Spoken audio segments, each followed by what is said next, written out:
Ladies and gentlemen, listen up for the national anthem of Senegal.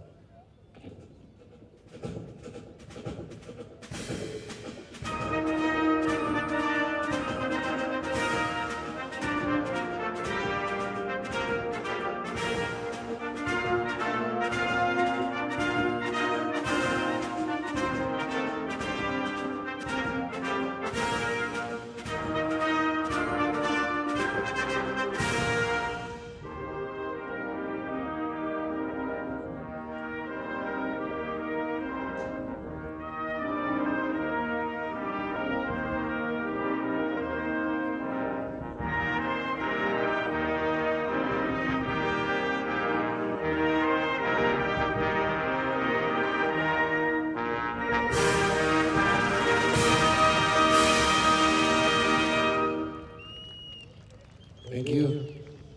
Next up, the anthem of the Republic of Uganda.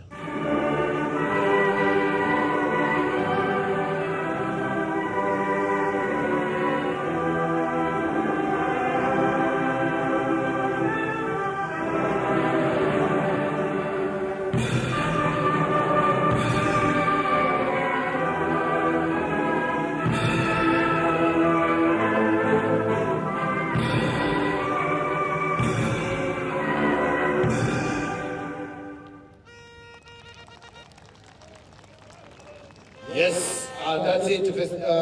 Complimentary is done, and into a few minutes to go. This is how both teams are going to line up, starting off with Senegal. Mamadou Cisse, Kaba Cisse, Abdou Die, 1, 2, 1, 3. Lamine Silla is for Bonafal, is 5 and 6 is Abdullo.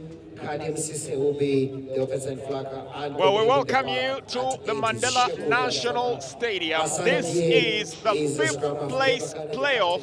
And for many that are actually watching from the Pearl of Africa, it is a very emotional moment. It is a do or die. You will literally think it is the final before the final.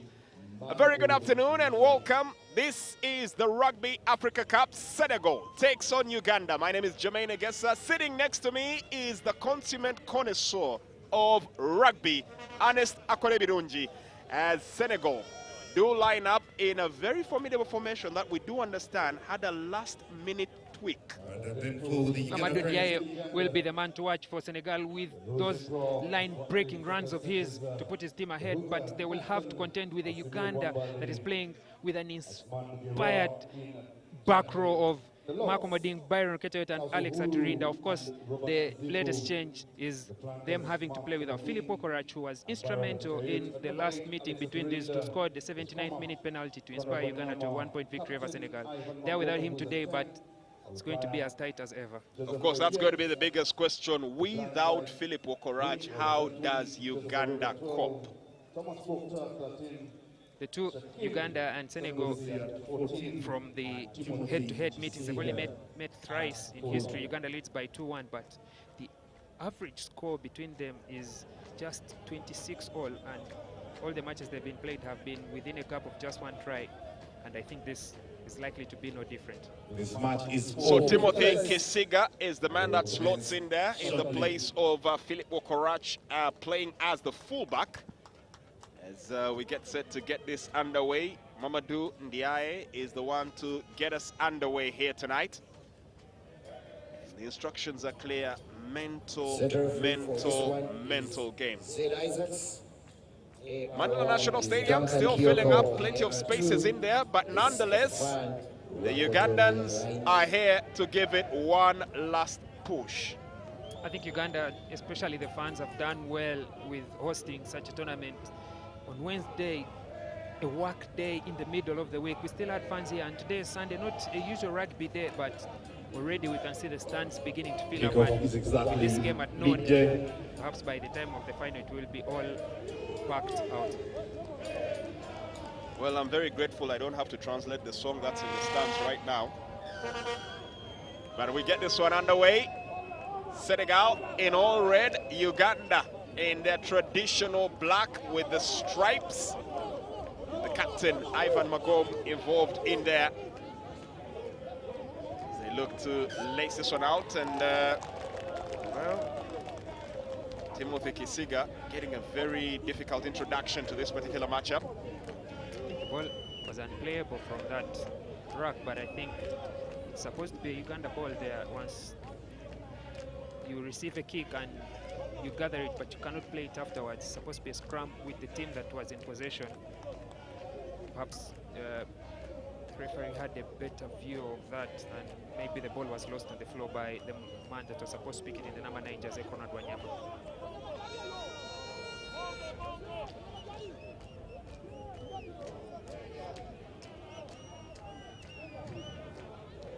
Tense moment here for Uganda. Not in a place where they would want to be. If you just watch their defense, they've pushed the number 12 and number 13 inside to defend in that number 10 channel. Better tacklers than the number 10 and good defenders, but Senegal have very good attack of their set pieces, so we'll get to see how they shape up for that. Now look at that, properly digging in. That is a real test of strength, and that should be a knock-on.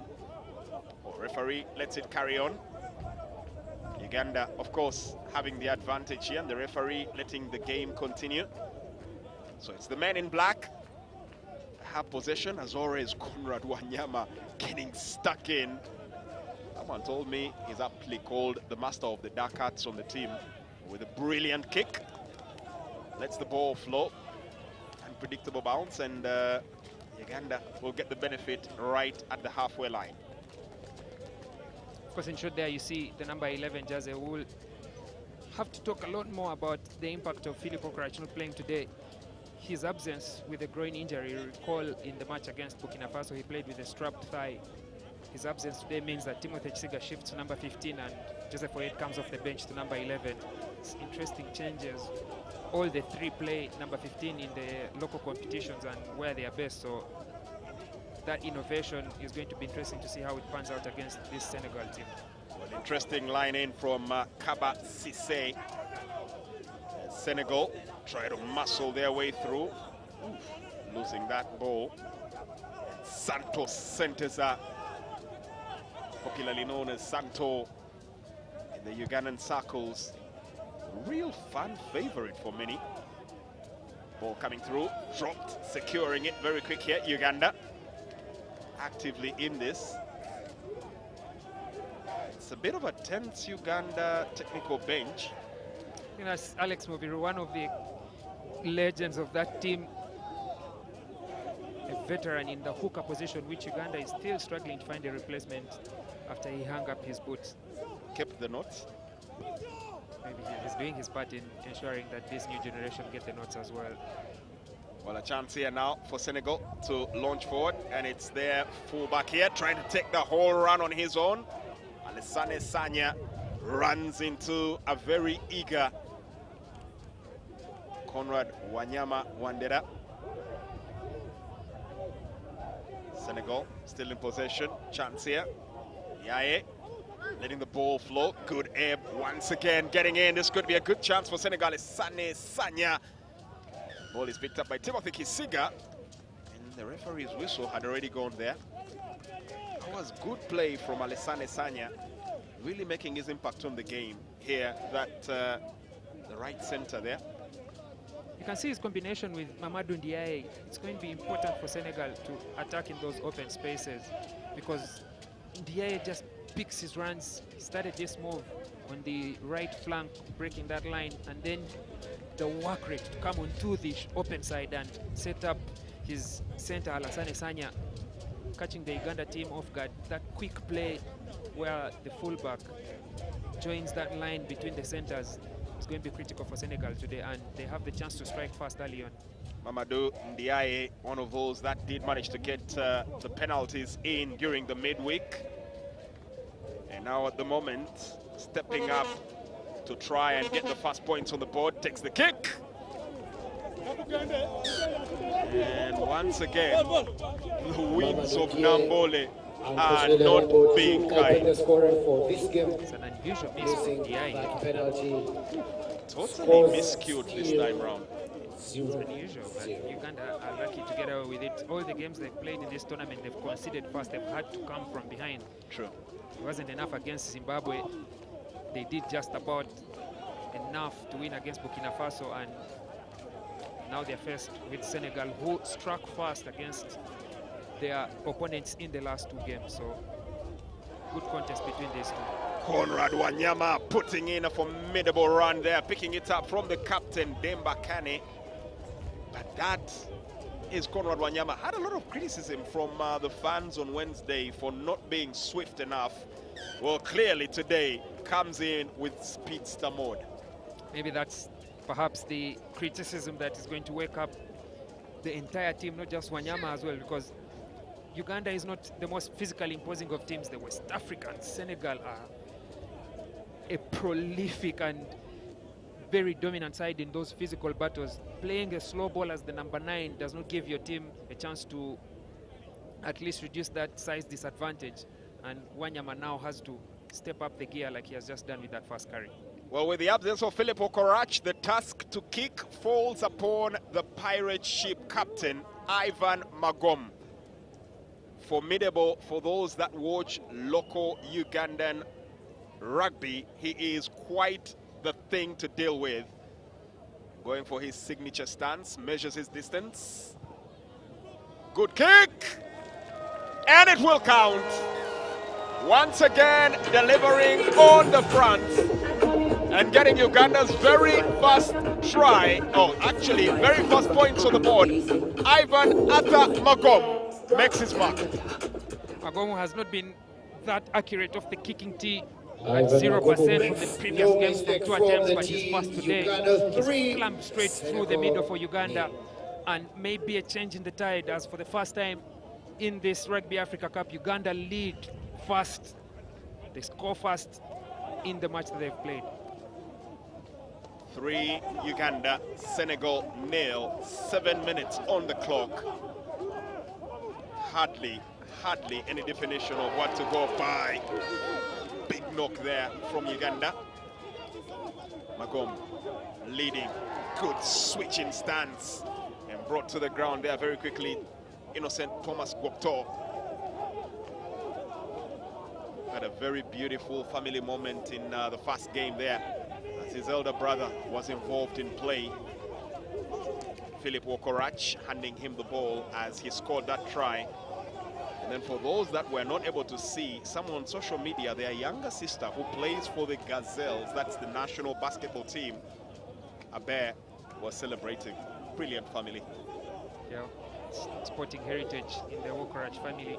There's not many of those in Uganda, and I would presume across the continent as well. Quick release for Senegal, looking to make headway here. Faka lets the ball release. Brilliant knock in. Just digging in. Uganda making it very difficult. Asuman watching here as a chance comes up for Sanya. Goes ahead to make headway. Ball released out here quickly. Lom. Also the ground, trying to shake it loose there. Charles Uhuru, captain of the reigning 15s club, the Heathens, the Platinum Heathens. Charles Uhuru, it's a combination of the tackler and the juggler. Once the tackler gets out of the way, you leave an open door for one of your big men to get his hands on the ball, and Charles Uhuru was just right there to earn that turnover for Uganda. But he nearly had a moment where he quick tapped the ball and lost it to Ndiaye there, but just about rescued by the whistle. Those a bit unfamiliar with rugby would think you're doing a bit of a rhyme, the tackler and the juggler. Oh well. Sunday, a little hazy, not much cloud cover, the sun coming out, not a lot of heat bearing given how hot it can be in the Ugandan settings, especially at midday. Line in, delivered, Santos Senteza, Wycliffe holding on to the ball. Has ply his trade here for the Platinum Heathens. Ivan Athamagom releases the ball, and referee, not amused, calls an infringement in favor of Uganda. I think the Senegal ball, Ivan Magom caught between 2 decisions, to carry or to pass. He loses that ball just marginally forward.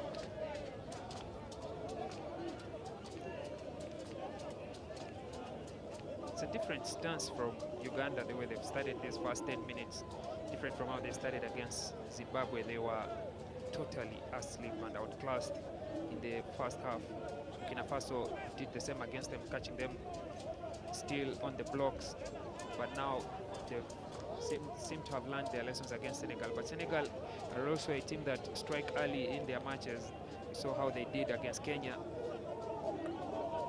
Well, one way or another, I might say the comments that were made by the head coach, Fred the Don Mudola, after that win might have sparked a nerve. He still said he was pretty unimpressed and expected more from his lads. And I think at the moment they really took those words to heart. Infringement here. The Ghana backline caught offside at that scrum. Love to see what Senegal do. We've seen the finalist Algeria call for the kicking tee just behind halfway. This is a little bit outside Diaye's range, but he can pull the shot and level matters or just go to the corner and apply pressure. It looks like it will be the corner and the pressure that will probably count here. Very antsy Ugandan bench, if I might dare say. Yeah, it's a do or die for both teams, because last year's finalists, Kenya and Namibia, are playing the bronze medal match 3 and 4, and for the seeding in next year's Africa Cup to qualify for the Rugby World Cup, number 3 will face number 6, number 4 will face number 5. It's between a rock and a hard place where these two, Senegal and Uganda, are.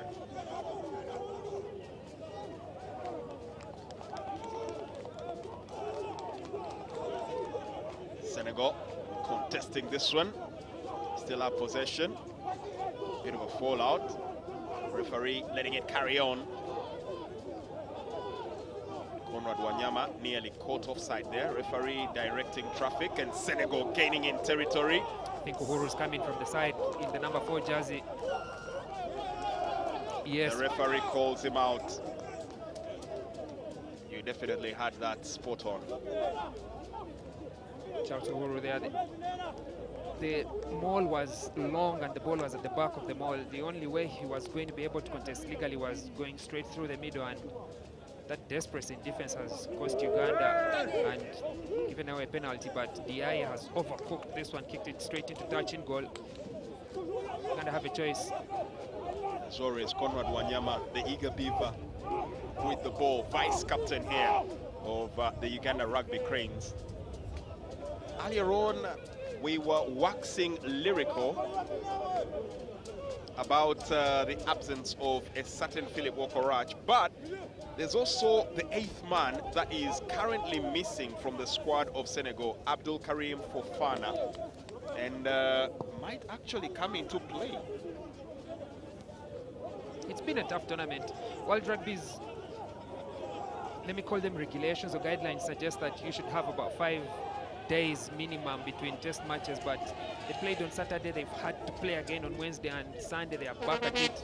It's always going to take a physical toll on these players, and unfortunately Senegal without one of their greatest talismen at the back row, which is a strong standing point for them to build good attack and allow the rest of the team to play.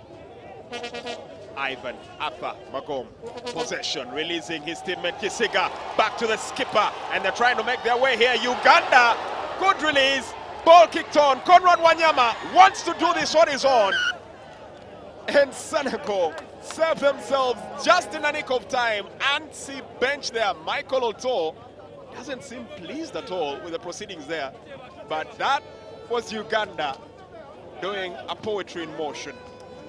Magomo and Chisiga combining, and then that switch for Joseph Oyet. He's looking for Timothy Chisiga on the support pass. Chisiga looks like he's tripped on himself on the attack, but Conrad Wanyama running a support line, and then Senegal just maintain possession, carry the ball back into their own in-goal scrum. Uganda. Many times Uganda, especially the first 2 days, have been criticized for those supporting runs coming a little slow. Right now, it looks like Conrad Wanyama really out here to make amends. That was a brilliant run, and they get themselves a scrum inches away from the golden territory. Senegal will have to be on top of their game here. Uganda, very formidable at quick switch play. Blind side, open side. I think Wanyama will try to make use of that short side, combining with his 8th man for that 8-9 pick, but good defense there from Asane Die to stop Alex Aturinda in his tracks before that 8-9 combination could be done. Pushing for territory, gaining a couple of inches here. Conrad Wanyama looking to release, quick one here. Santos, Wycliffe Senteza, still on his feet, still battling out here. Secured, Wanyama lets it roll, not picked up well, looking to kick, and Senegal could capitalize on the advantage here. A chance for an open run. This could be their opener. Mamadou Ndiaye capitalizing on a slip up here. Try time for Senegal. Referee blows the whistle for a stoppage. There's going to be a check for this try. Wanyama's pass to Joseph Aredo, not the best. It bounces on the floor. Aredo attempts a cross kick. Ndiaye, was it a charge down, was it a knock forward, is a decision the referees will need to make. But either way, as he marches to the uprights, charge down it is. Mamadou Ndiaye, right place, right time. And the try is awarded for Senegal. What a break, what a change in momentum. And we mentioned his name, Mamadou Ndiaye, that he's one Uganda will need to watch for. Clearly, instruction or warning not heeded at their own peril. 5 for Senegal. And you might want to make that 7 now for Senegal. Uganda 3. Hasn't taken long for Uganda once again to be on the back foot, honest. It's the plague of starting late Uganda that they're suffering from. Uganda have struggled in these opening stanzas of the match. And barely a quarter of an hour played and they're back behind. Seems to be the very interesting story of the test rugby. 1 minute you look like you have it, next minute you're on the back foot. And Ahmed Sol completes the extras. It is Senegal 7, Uganda 3.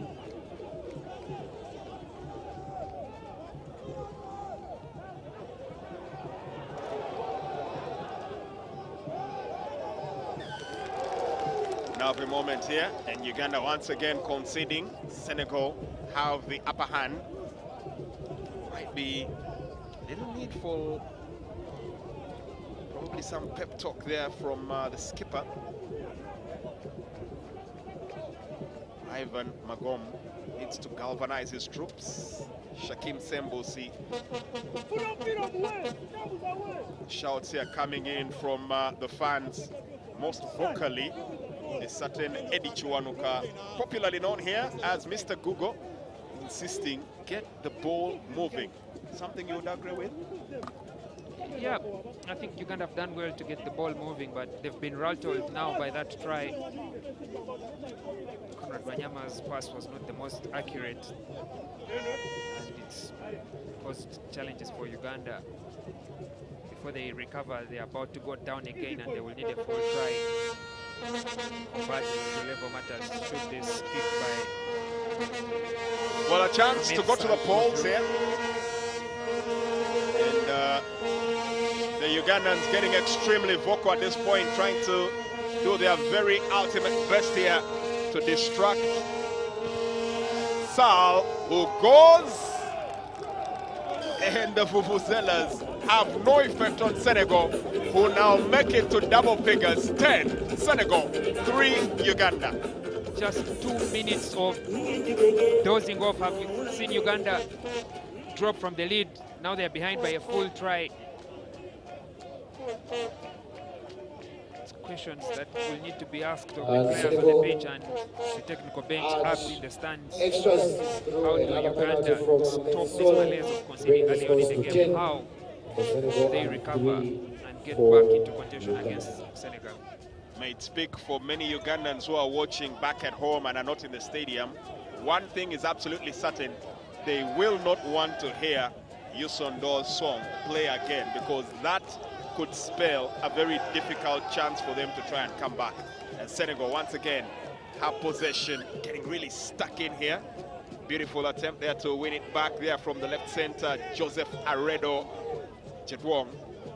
Speaking earlier about rugby heritage and families that are really involved in this, Joe Aredo, who as is normally popularly known, Red, one of the three siblings that do play, and coming from a family that does have even a whole tournament named after them, the Mileke Sevens. Their father, Papa Mileke, may so rest in peace, was one of the, you could say, fathers of Ugandan rugby as a whole, and Joseph Aredo is the best of his sons playing for Uganda at this top level, and for this long he is one of the seniors on this squad, and they will be looking to him for inspiration in that number 12 jersey. Oh, trying to break his way here, Alex Aturinda, also known as the Speedster, gets the ball here to Magom and getting the ball to Timothy Kisiga, but the referee will pull that back. Well, the afterbans had been engaged there. Just marginally forward pass by Ivan Magomu for Timothy Kisiga on the open side. He was into space there. That ball cut out 3 of the Senegalese defenders. Probably the best we have seen Uganda in this whole tournament in terms of agility and technical nouns, and they still find themselves trailing. A try and a conversion here would only take them level. So you can understand that the technical bench will definitely be all in it. But look at this for the scrum. Uganda giving it a good do. Senegal looking like they're shaping up to kick because the entire backline is standing flat behind the number 10, I believe. So they will need a clean ball and then an exit kick without wasting any more time. Called it on the button there, Ernest. The kick in, Timothy Kisiga to receive.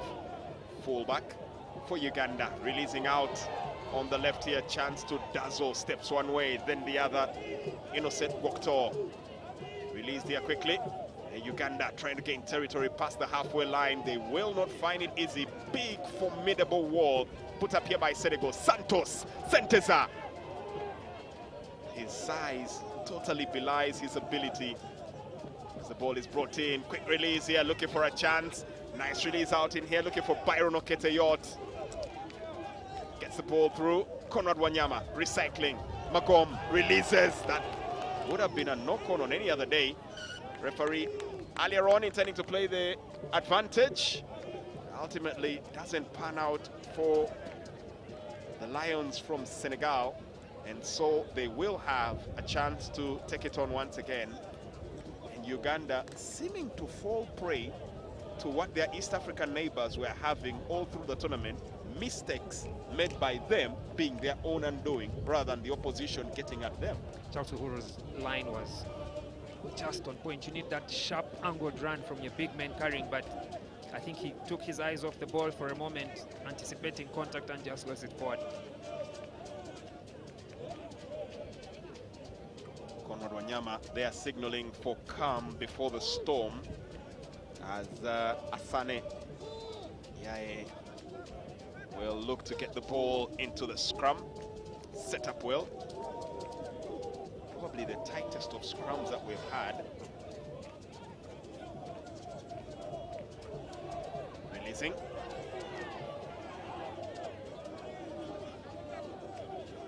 Interesting times for rugby as raging on the sevens are ongoing in the Olympics.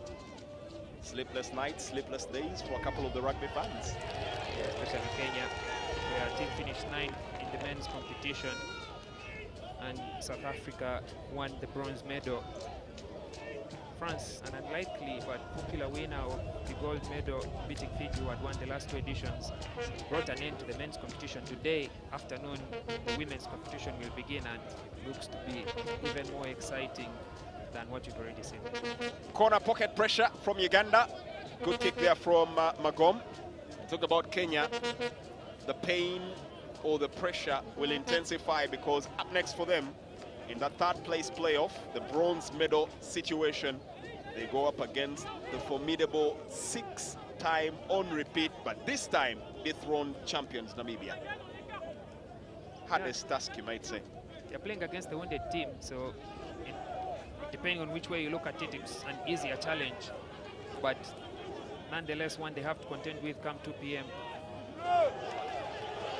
A repeat of last year's final in the Rugby Africa Cup. Advantage Uganda. Outside backline. Senegalese creeping up a little bit too early. Conrad Wanyama there quickly making the decision even before the captain had his say, and it's pretty obvious Uganda will look to make sure that the numbers on the scoreboard quickly creep up. Knows, and the rest of the Uganda team know that they need to keep the scoreboard ticking. Because now it's 10 points. Next time it's going to be, it's 10-3. Next time it's 10-6. Slowly but steadily they will be coming back into this one, but they need to work hard for it. And it's that quick ball that they're playing that's catching the Senegalese a little bit off guard with their rush defense.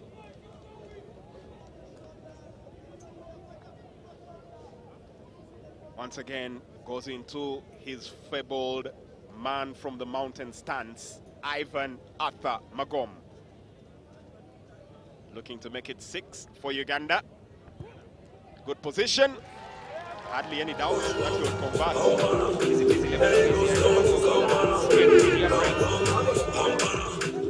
I think this is what Uganda need to be doing in these games. Take the points that are available for them as early as they can, because like we said at the start of the game, Uganda versus Senegal is always close, and you'll need to take all the opportunities that you find. Maybe at the end of the day, across the 80 minutes, they will come to count, delivering the victory or subjecting you to an agonizing loss.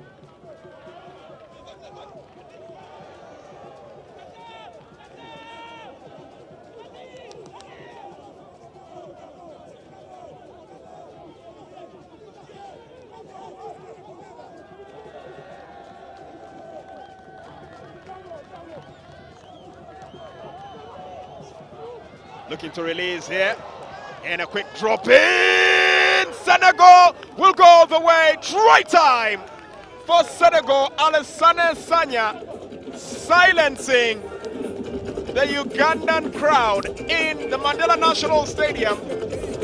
Well, if they thought this would be a walk in the park, Uganda may be finding themselves once again in a similar situation like they did during the last tournament, the Rugby Africa. It's simple rugby, hands, hands, hands. Uganda caught short, they were outnumbered, a huge 3-man overlap on the outside, and Alassane Sanya didn't need an extra invitation to get over, but look at those hands from the men in the tight 8, and then the combination of the midfielders, Alassane Sanya through on the outside, being chased by Asman Mugerwa. There could only be one winner of that foot race. I'll only tell you one thing, Ernest. Uganda will not want to see the review of that particular one. They totally looked at 6s and 7s. No clue at all where that was heading. And a chance now to add the extras. And yes, they do count. Uganda find themselves in a very precarious position. 17 Senegal, 6 Uganda. Good kick. Uganda are conceding more points than they are putting on the board, and that's going to be very worrying for the hosts. They kick a penalty, they concede a try. They kick another penalty, they concede another try. At this rate, it's not going to be good news going into halftime. Even a nursery kid will tell you that arithmetics can only point to very bad returns. A kick for a try, will only end one way. And as they normally say in Uganda, platinum or premium tiers. Yeah, it's interesting how... Well, trying to be a little bit wily, Ahmed Sal. Just doesn't pan out, and quick high five there from Amadou Cissé. Possible there, be here, yeah. support the game of rugby. That teams opt for a line Especially out, would like the to kick recognize is putted it straight into touch, but Mr. Herbert Mensah, Sal there is President Rugby aware Africa. of the regulations, run straight to halfway. You have the option of Nasa Baja, who is the scrum at the VP, center or line out was a at Rugby halfway, Africa. and just Yeah. throw a forward Arrange pass. I think Uganda catch there should have with the got the director, goal for a forward pass or a Marshall, bad line out, but that is for Kenya Rugby we'll have the Union. scrum Senegal goal. Not the first time that Senegal Mr. Itai. are tactically aware of the Dr. rules. If you Aura. do remember on match day 2, Zimbabwe quickly chairman, charging Zimbabwe down a under 20. late take from the conversion and going ahead and taking it on. I would say probably the team that read the rule Senegal Rugby best. Union. Without a doubt, Senegal, they've done We have it. officials from the Morocco Royal Rugby Federation, that is Mr. Hicham and Ms. Leila. Plenty of dignitaries from the rugby world coming here to grace the final day of what undisputedly will be called a very, very successful tournament in the Pearl of Africa. Maybe just one more thing is that yesterday there was We the still have Rugby more members. Africa Jury rule was General Secretary Assembly of Rugby Free. for its delegates, good deliberations on the future of Rugby rugby on the continent. But the Africa future can only be Partnership determined by Manager what these Conrad men are doing. Wanyama decides to goal on his own, sold the dummy, and still carries the ball well over the 22 meters, Women Development. edging the That is for space Africa. out. Chance here, switching one way, then the other. Uganda having Nathan Bambale, Member Service. popularly known as Bancho in the Ugandan circles. Roland Barrow, President of It's the fourth or fifth time that the Senegalese Rugby. defense are caught offside in this area. The referee should send out a warning for repeated infringement. Chairman, Technical Committee Rugby Africa, Aaron Jani, Treasurer Rugby Africa, Mr. Lawson, Mr. Gwinza, who is the President of the Zimbabwe Rugby Union, Dr. Idris, the head of medical welfare, Scrum it is. and Mr. Commander, who is the President. I think this time Uganda will be looking to go all the way to the open side, and then the forward shaper bring them back on the inside, what they call the 1-1 play. But Alex Atrida is a big ball carrier off the back of that scrum. Gets onto the ball immediately. The 8th man batters his way past the first line of defense. And Uganda still with a chance, breaking through. And this is the beauty about the Uganda's play. Take a man down, gain a couple of inches, and move it on. Conrad Wanyama releasing, inching ever closer. Ansi moment. Nice step away there from Nathan Asimire Bambale. Advantage for not rolling away Uganda. Do they get a change in decisions? Because they take a penalty, it's just a 3, and we've seen how that has worked out for them. Or do they go for the 5? Looks like the vice captain here might be the one calling the play and calls for a scrum. Vice captain Conrad Wanyama Wandera, who surprisingly for many in 1 year has really bulked up. It's the result of that high performance program. He went with the 7 players, 2 of whom are on that front row, and one, Byron Oketayot, the co-captain in the number 7 jersey, also took part in that program. They came back as big boys. And the big boys need to get to work in this scrimmage. Master of the Darkats looking to release quickly, and Boda Alex Aturinda thought he had sneaked in clean, but will have to hand the ball to his club teammate Conrad Wanyama. Not much time for them to rest or recuperate, because after this week the 7s circuit in Uganda gets underway, and they will be back in the thick of things. I think these players are at the limit of their load for this season.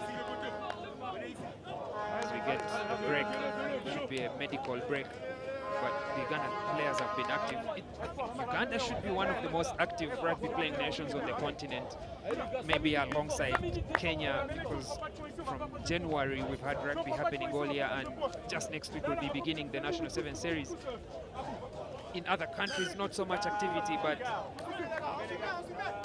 you can see how much work is being put into preparing each team, using the resources that are available to them to prepare their best players and their national teams for the Rugby Africa Cup. It's worked well for Zimbabwe and Algeria. Not the best of returns for Uganda in this position. Also being told reliably that the reigning club, as far as women's rugby is involved, have a couple of their players in the stands. That's the Black Pearls, here to cheer on their compatriots, the Stanbic Black Pirates. Real synergy between those two. Conor Wanyama getting to get this underway. Once again, looking to make the same play. Boda, Alex Aturinda. It's a bit of a scuffle here. Uganda, possession lost. Referee makes the call. Conrad. Third penalty in this zone. Surely there's going to be consequences for the infringement from Senegal, and I think that's what the referee is trying to communicate with the whole team.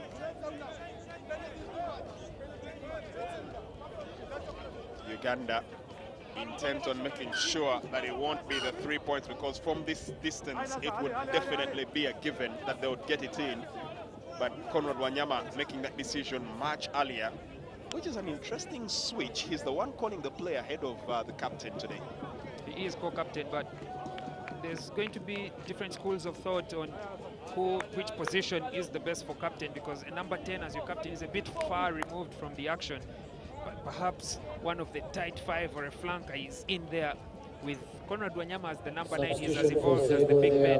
But Senegal here need to have their discipline on point, because they are playing on their last warning, and we've had a couple of penalties in this zone repeated. The next man could see himself going to the halftime from the sin bin. Abdul Diaye, we just saw him earlier on there having to make his exit. I think he got a bit of a knock or a concussion there. And in came Mamadou Ndiaye Moore, and Uganda now looking to drag the ball in. Looking to drag it in. Aturinda! Try time for Uganda. A question of when rather than if here. Good work from the big men in that scrum. Alex Aturinda keeping the ball at his feet, but it is that front row. Nathan Wambale at hooker, Santos Sentes and Asmat Mugera with their tight 5. Robert Aziko and Charles Uhuru, they've done all the hard work to push a much heavier front row and tight 5 of the Senegalese back 5 meters. Look at all that energy running straight through, all 8 men pushing. But you can see Senegal's number 6 pulling out, and that gives Uganda the advantage. The momentum in their favor, and at that point, Senegal were just passengers in this ride for Alex Aturinda to the whitewash. Puts the finishing touch, try time Uganda. Man of the mountain stance once again from Ivan Athamagom. Explosive character on the pitch, very soft-spoken often. Moonlights as a lawyer and has a lot of philanthropy work going on, but everybody popularly knows him for his leadership character and his impeccable boot when on the pitch as a rugby player. Magum is one of those players you don't know how they will wake up and how they will carry themselves on the playing field, but on a good day, he can be an inspirational figure. He's in the conversation for one of the greatest flyers Uganda has ever had. Undisputed there. I would totally concur with you. Delicate bounce. Ball eventually picked up here by Demba, captain, skipper, kicking for territory. And a few words you said earlier on, I think coming back right now, this time in a turn of a phase, it looks like Senegal is actually rattled. Yep. Uganda have camped long and hard in their own 22. That time spent there when you're defending, it wears you out. And the risk that goes deep to try and camp in Uganda's half, but Joseph Aredo's nearly 60-meter kick bounces into the 22, and they've only exited to just about the 22. Nathan Bwambale's line in, not a good one for Uganda, and Senegal will look to capitalize, selling the dummy there. The ball still picked up, and well, Uganda will be kicking themselves in the teeth there. Senegal. Apologies being put in here at the moment by the man from the right lock, Robert Aziku. Still works in Uganda's favor. Big kick, gaining a bit of space. 38 minutes, just about 2 minutes away from that buzzer, and you could say maybe Uganda might need an extra 5 minutes. They might have wanted to level this before the halftime, because they've constantly been right there. It's not paid as much dividends as they would have wanted.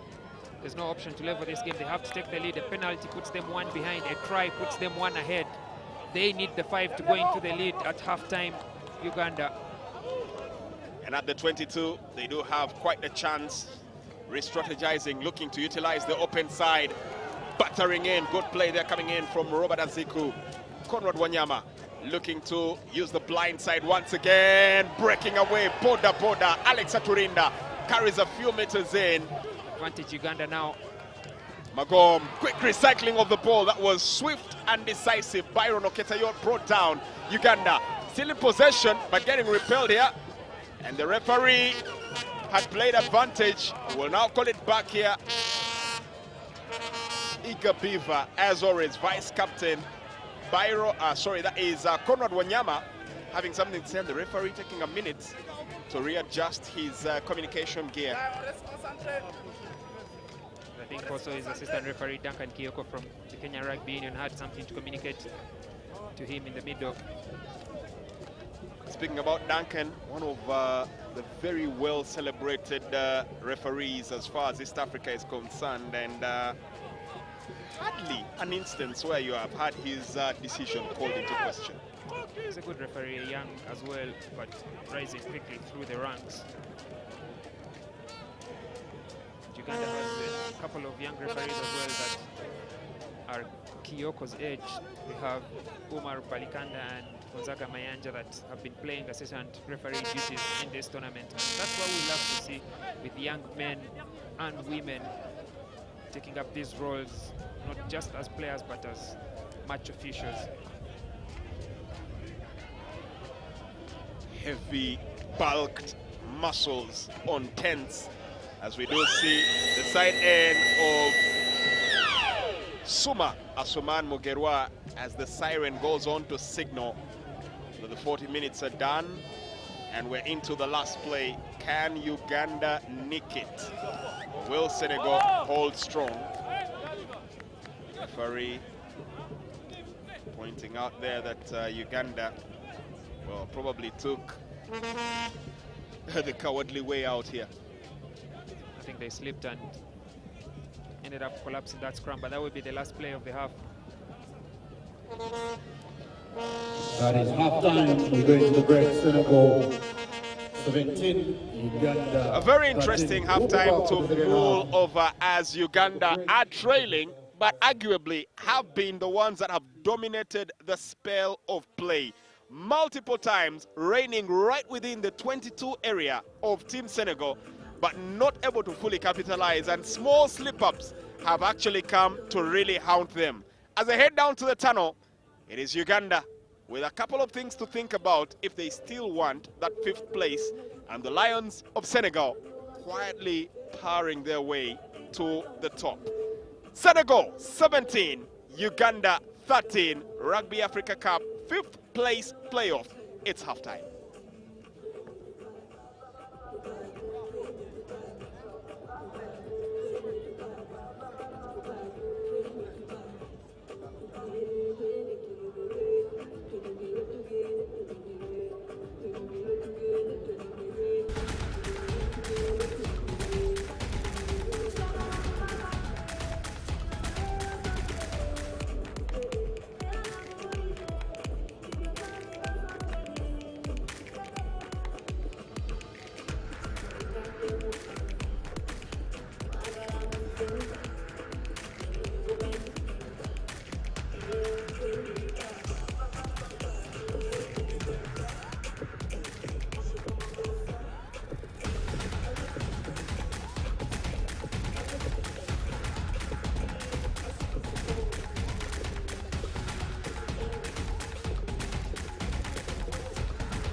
subdued sun in your hands.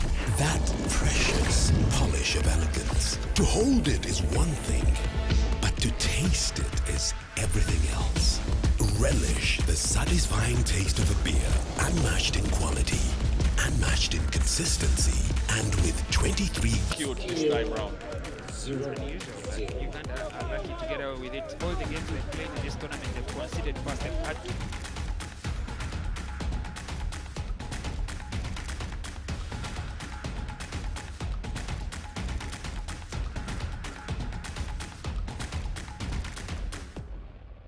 Opponents in the last two games, so good contest between these two.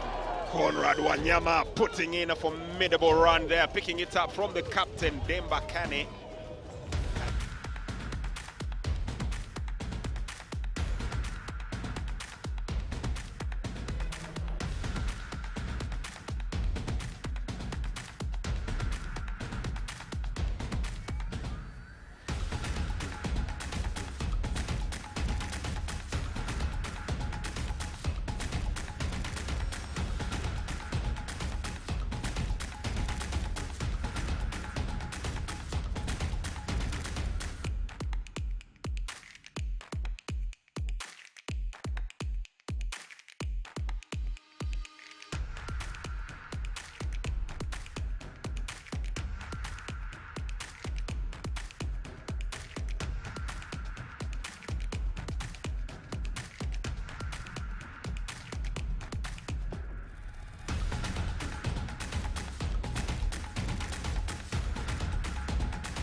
10 minutes quickly come and quickly gone as we get back into the second half of the 5th place playoff.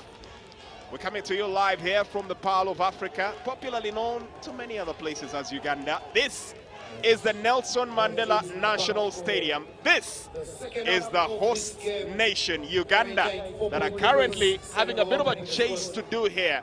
17-13 is the scoreline as Senegal seem to roar supreme. My name is Jermaine Agessa, standing, or actually sitting, perched comfortably next to me, Ernest Akorebirungi, who, as many people in Uganda will acknowledge, and in East Africa, undisputed. Thank you very much for the compliments, but the focus should be with the players on the field right now. Senegal have the statistical advantage over Uganda in terms of the scoreboard. They scored 2 tries, Uganda have only scored 1, but Uganda enjoyed that territory and possession, camping in the 22 for close to 15 minutes of the first half with ball in hand. Lots of questions to be asked about their efficiency, but they are doing well in making this an exciting contest. Well, 40 minutes they do have here to put their mark on the game. If Senegal will allow them the breath of day. The irony about Senegal is this is how they played their entire tournament, consistently looking wounded, consistently looking the underdog, and then somehow pulling one past you. It's knockout rugby, that's what it's about. As long as you stay in the fight long enough, some results will go in your way. And at the moment, the West Africans are not doing much wrong. Coming up next, a very big, could I say big? Should I say titanic? Should I say the epitome of clashes? It's Kenya, the Simbas, taking on the Well Witches of Namibia. Teams that contested for the final last tournament this time find themselves having to settle for a bronze medal playoff. That's definitely one you might want to keep for yourself. But at the moment, Ahmed Sao looking to go to the polls. And the Ugandan fans trying to make the atmosphere as distracting, as unbearable as possible. Right at the edge of the 10-meter line of Uganda. Can he provide the goods? Yes, he does. And Senegal will make it 20 here. Uganda have 7 points to 6 to make amends. Senegal started the second half strong as they had in the first. They had the first shot for points in the 4th minute, and now the second half, barely 2 minutes on the clock, and they've had the second shot. This one is successful, and they extend their lead to a full try against Uganda. Might be a little earlier on in the game, Ernest, but well, I'll jump the button and go as a chance here for a quick break, and looking to make his way. Mamadou Ndiaye looks to kick and chest. Timothy Kisiga says, "Thou shalt not pass," and the ball quickly secured. Uganda literally, quite literally, bailed out there. Mamadou Ndiaye has been a man to watch the entire tournament. Somehow, he still manages to break through those lines. Good carry now. Abosei lets this one roll. Kick and chase. Ball looking to drop out. Looking for the kick. Senegal seem to have come into this game well activated. In Uganda, well, if they need to get back into this game, they might want to do it sooner than later. That's a brilliant kick from Abosei. He noticed that Uganda's entire backfield had stepped up on the line. Sends it backwards.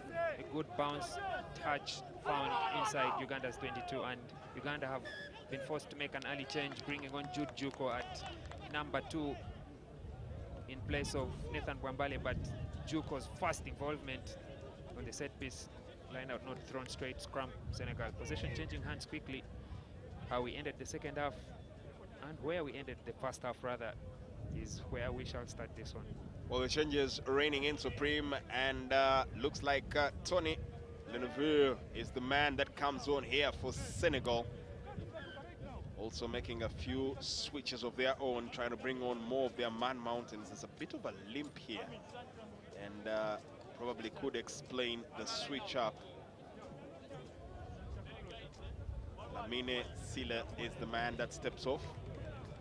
44 minutes on the clock. Senegal 20, Uganda 13. Jumping the button, like I said earlier on, we still have quite a bit to go in this particular half, especially if anybody has been watching this game. They'll tell you how quickly things could change. But Ernest, your overall thoughts on the Uganda team? Nobody, I would say, has the chance to sit on the microphone and follows the game as intensely as you do. Share with us.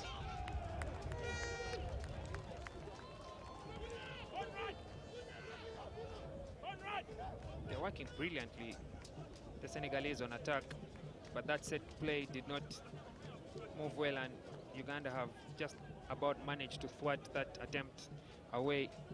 But Uganda is, I mean, it's a privilege, like you're asking, it's a privilege to be in this position where I get to watch these players throughout the whole year. I get to talk about them throughout such big tournaments, some of whom I've played with, some of whom I've played against, some I've known as friends, some have become family. So it's a privilege, I should say, to see our national team at this level. But again, there's a demand for them to do better in these positions that they have when they play. The expectation is very high given the investment from the Uganda Rugby Union and how much work that they've put in. You would expect them to be in a better position, but fifth place is where they find themselves. And as it stands right now, they are trailing behind Senegal. If we had the opportunity of speaking to a Senegalese journalist, he would mention the same about these players, some of whom have had to come from where they are based in Europe. Most of these players are French-based, but they've brought their allegiances back home. They've chosen to play for Senegal, and this is a result of their hard work as well. So it paints a better picture when you look at it from both ends. But at the end of the day, what matters is what they do in these 80 minutes that they have in this competition. Well, Uganda may not really boast of so many players that do ply their trade out of the country. Actually, offhand, I think I can only point off to Philip Wokorach. Yes, Santos Senteza, rather Suman Mugera, and for the Kebras. Yeah, and a couple of others. Apologies to my Kenya people, they will not forgive me for overlooking them as a rugby diaspora. Yeah, with Marco Moding as well. And Eliphaz Emong. There's quite a number of players.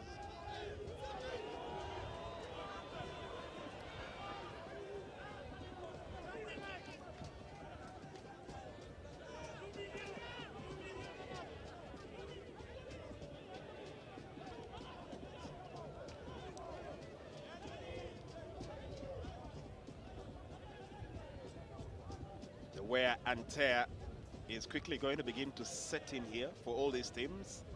12 days of grueling, intense, high-octane competition. Ivan Magom makes the kick. He's looking for that 50-22, but the bounce is not in his favor. There's a chase from Joseph Oyet. Looking to scramble in here, and Uganda just might get something a little better, but it looks like Senegal do their homework right here. Yet they're directing traffic. It's an open ball. I think Oyet has his hands on the ball.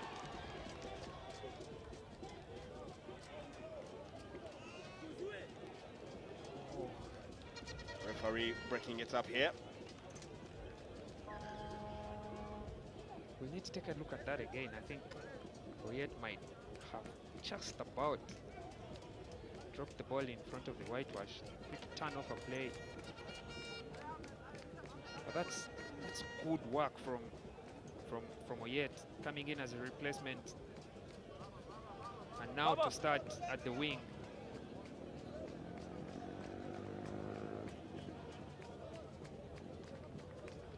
Senegal had done just enough to secure that ball, but that contest from Uganda nearly had them conceding in this second half.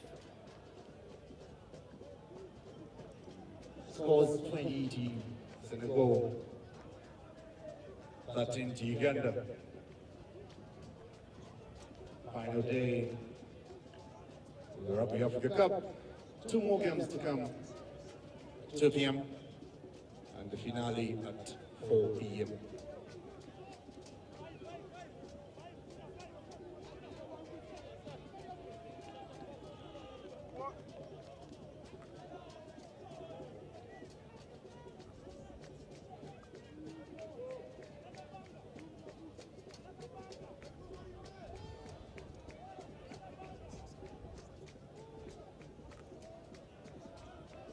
Well, Uganda pulling together their synergy here.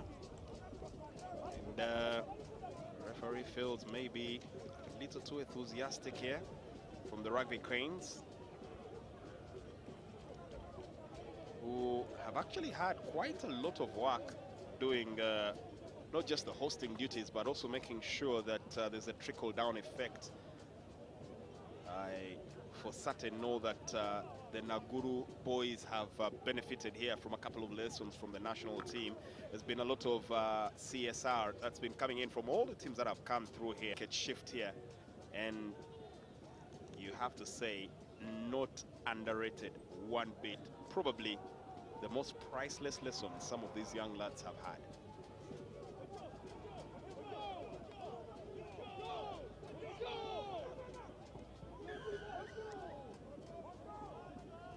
Out offside at that scrummage. Too eager in applying that pressure. They're looking to force Senegal to get a short exit kick. That would be their line out, but they've given away a penalty.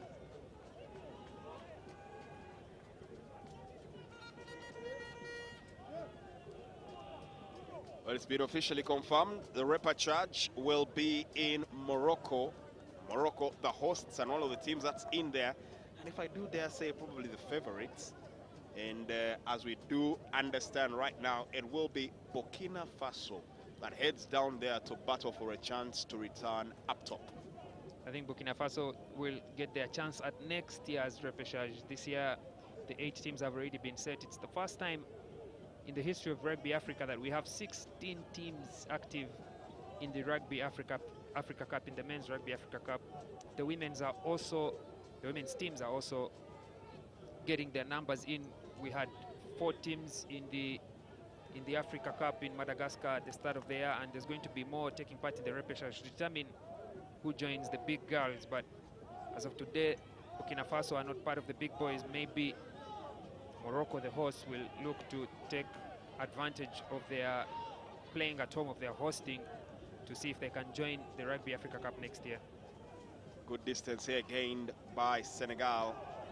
Delicate bounce, almost patched onto there by Red Joe Aredo. Senegal still in possession, and chance here for the skipper, Demba, looking to release the ball. That looked very clumsy. And Joseph Oyed gave away an unnecessary penalty. He's too eager to play the number 9. The winger in that position, you have no business at that breakdown. But he finds himself in the wrong place at the right time, gives away a penalty, and that handling error by Senegal does not come to count. 52 minutes. Senegal 20, Uganda 13 scoreline as it stands. And once again, the hosts, as they have found themselves numerous times in this tournament, are on the back foot. Brilliant fielding there by Timothy Kisiga. Line out. But Timothy Kisiga that matters is for the Stanbic Black Pirates, now on national duty, still having a bit of a run in coming through. Also be little rest for him, because we do know that for his club, does also fly his trade there for the 7th side. In the meantime, substitution here as Mustafa Ndiaye gets on here for Senegal. Comes on, and that is Mustafa Ndiaye. Senegal just holding it a split second to allow Ndiaye to get in, and there's deliberations with the referees on Senegal are making a contest that Jessica kicked the ball straight out. So it's an exit kick. Uganda gain territory, but they have to lose possession of the ball. There's appeals that there was no charge down, so should be a Senegal ball, and I think after making the appeals heard, they've won that ball. Well, referee seems to signal that there will be another substitution earlier on there. We did talk about Kabasise stepping off, and now in comes the powerhouse making his debut for Uganda.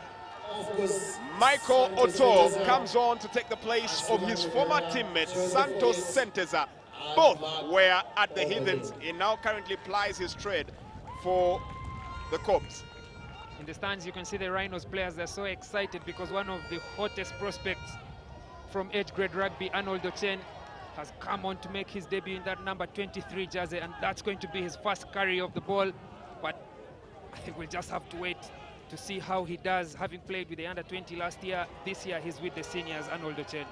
Uganda having a couple of youngsters being blooded in this tournament. Arnold Ochen, one of them. The other one, Paul Wilfred Kalunji, who we might have to wait a little longer to see, as he did make his debut on Wednesday. And Fred the Don Mudola really having his lads up to the task there. Shouts and chants coming in from the fans as Uganda put up what is popularly known as the wall against Senegal.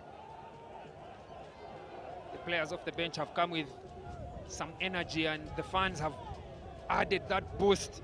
Look at the work of Sol Chivumbi in contact there. Senegal probably doing the smart play, getting that kick. Timothy Kisiga will look to retaliate in equal measure, looking to make sure it will be a bit of tennis. And there we do get a glimpse of Santos Senteza, who actually just came on. Asuman Mukerwa, as well as Nathan Asimire Bambale, all coming off. So the front three for Uganda exiting, and look like it's renewed vigor here for the Rugby Cranes. Sydney Gongodio coming on there as well for Mark Omoding. Magong kicks that kick for contest in the air, goes straight into touch. Senegal have won this kicking battle so far.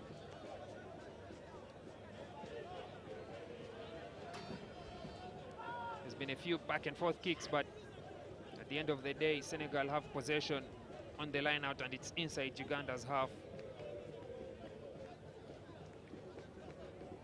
Just under half an hour left to play, and feels like even the energy on the pitch, in the stands, it feels like we've only just kicked off. Yeah. Irrespective of where you're getting us right now, be it on Rugby Pass TV, be it on Rugby Africa on YouTube, be it on our proud partners, Kawowo Sport, who I might dare say arguably have crystal clear picture. Or you're catching us on the Afro Mobile app, and of course on the channel in Uganda that champions Ugandan sport, NBS Sport. We welcome you to the Rugby Africa Cup, and we're glad that you made time to join us here. Uganda 13, the hosts, trailing Senegal 20, leading the mark. Up next, clash of the Titans. The Simbas of Kenya will have to deal with the wounded Fish Eagles of Namibia, the Well Witches. Another shuffle in the substitution, as we do see an appearance here for Sheikh Sana coming through. Number 9 and number 20, Sheikh number Sana 20. Is on for, and it's the end of the game for Asane Die, who really was a pain in the side of Uganda in the very first half.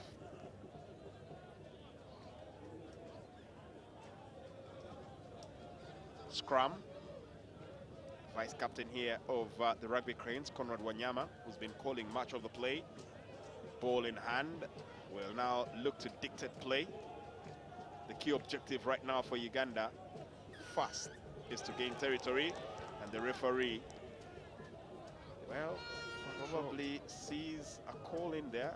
I might say maybe it's the quick change in the entire front row there, the loose head, the hook, and the tight prop all coming off and having a quick switch, so Uganda might want to adapt sooner than later. front row collapsed under the pressure. On possession, they had shaped up to go out wide with the back line, and they've not got that opportunity to play. We've seen a penalty by Ahmed Sal in this territory just 1 minute into the second half, and now a few minutes to the hour mark, he will have another opportunity to extend the lead. And if it wasn't worrying yet for Uganda, this should concern them critically. Immaculate preparations, articulate in setup, and now making his mark and onto the stands, measuring the wind, gathering the strength as the sound in the stadium goes into a cacophony. It's a chance for Abu, takes it, and yes, he nails it. Senegal add 3 to the mark, and now Uganda find themselves trailing by a solid 10 points. From Ahmed Sol, who splits the posts, bringing the game to 23 for Senegal. Worrying times for the host Uganda Rugby Cranes.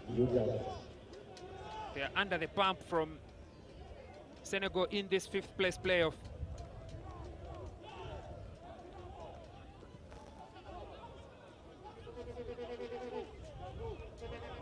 As my guy who is the publicist on the XCOM for publicist for Chadon Rugby Club Desire would say, it is crazy for Uganda. They really need to find their way back in here. What really perplexes for me, Ernest, is the fact that they have been on the front foot for the bigger parts of the game, but they find themselves trailing by 10 points. It's the efficiency with ball in hand that matters most. As you can see, the team have not yet set, but the lineout's already been taken by the tight 5. Such situations means the team does not play when they're prepared. And there's no time for that as well, because the clock keeps ticking. Jude Juko in the hooker role right now, the one set to deliver the ball. Steps away here as there's a momentary medical break here afforded to Kadim Sisse. Looks like as all rugby players are ready to soldier on, the Titan in him won't let him rest. It's 20 minutes on the clock. I think Uganda still have enough time to put enough points to stage a heavy comeback in this game, but they need to up their efficiency. The first half was not efficient. They've not had any chance at points in this second. They need to make it count. Line out good. Conrad Wanyama recycles, setting it on the motion here, trying to break his way forward. Good play coming in from Julius Opio. Another of the substitutes that got on during that interval. And here comes the skipper, getting it on here to Timothy Kisiga, who's brought down. Quick on the rush, vice captain Wanyama, held again by Kisiga, getting more and more involved in the play right now. Magom releasing, brought down Brian Wandera. Heavy tackle there. The referee cites an infringement. Uganda with the benefit. That's more like it from Uganda. And interestingly, you can see that change in strategy from Uganda. Joseph Aredo is now playing more in the number 10 jersey. Ivan Magom is coming in as the second playmaker. But what a carry and run from Brian Wandera on the backing pass. Brings 2 men, needs 2 men to bring him down, and they are slow to roll away. Penalty Uganda. Now they can get the scoreboard ticking in the second half. If I might dare say, Ernest, Brian Wandera, you might want to write that name down. You'll hear a lot more about it in the coming days. Ivan Arthur Magom getting into the man of the mountain stance, looking to split poles and get Uganda their very first points on the scoreboard in the second half. It's in the background. The scoreboard continues to tick, and it will not count here. First falter here for the Rugby Cranes captain in this matchup. Magom looked like he put a step just wide, and then he needed to bring the angle of the kicking foot back inside. Not enough for him to force the ball through the left side of the right upright. Well, the kick allows Uganda once again to pick, and Arthur Magom gets it on. Timothy Kisiga, his teammate at the Stanbic Black Pirates here, looking held up at the halfway line, and Uganda battling to retain possession. Conrad Wanyama joins the fray. Good battling down, good play there coming in here from Saul Chifumbi. Getting it on, trying to get there on. Byron Oketayot breaks his way. Byron Oketayot looking to make a stance. Byron releasing here, and it will be a try on his debut. Arnold Ochen, try time. Get in, Arnold Ochen. Welcome to the senior rugby cranes. How many dream about this? How many would want to have this? How many pray for this moment? His very first time in the national colors. Ladies and gentlemen, he's here. Arnold Ochen. It's his first touch on the ball as well. Look at that carry from Byron Oketayot. Breaks the first tackle. Arnold Ochen is on his inside, chooses to go back inside, or he's on outside, goes back inside to provide that supporting line. Oketayot commits, gives the young man, and try time Uganda. This is going to be the start of a great career in the rugby cranes. Arnold Ochen. I'll tell you one thing, Ernest, this is one of those moments that I would proudly, if I were Arnold Ochen, proudly make sure I have that replay and have it played in my house again and again and again. Arthur Ivan Magom makes it additionals for Uganda, and right now it's a 3-point difficulty or 3-point challenge right now for Uganda to catch up. Once again, Uganda doing what they seem to have been doing in this tournament: chase and catch. And all the hard work coming from Byron Oketayot, who has gone off together with Conrad Wanyama and Robert Aziku on Sydney Gongonyo, Julius Opio. If only we had cameras in the commentary booth, I would tell you I'm trying to prompt Ernest to say something. And it's like, let that sink in. Just let me have that young man's moment sink in. I'm so happy for Arnold Ochen. I am so happy. Watched him at the Under-20 Batters Trophy in Nairobi last year. Didn't get many opportunities. His campaign, his first start with the juniors was hampered by a concussion. But man, what a career he's had with the Rhinos, playing down when they were fighting for promotion in the 7 series. And if I should say, we have a group which is managed by one of our close friends called the Mother Hen. This is one of those moments that we shall be enjoying as a friend group, and his teammates who are in the stands will be the most excited as well. His twin brother Arthur Opio was here at 9 a.m. waiting for his brother to make his senior rugby cranes debut, and what a way to mark it. The young man will get blood in the right way.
So we're done with about 16 minutes on the clock.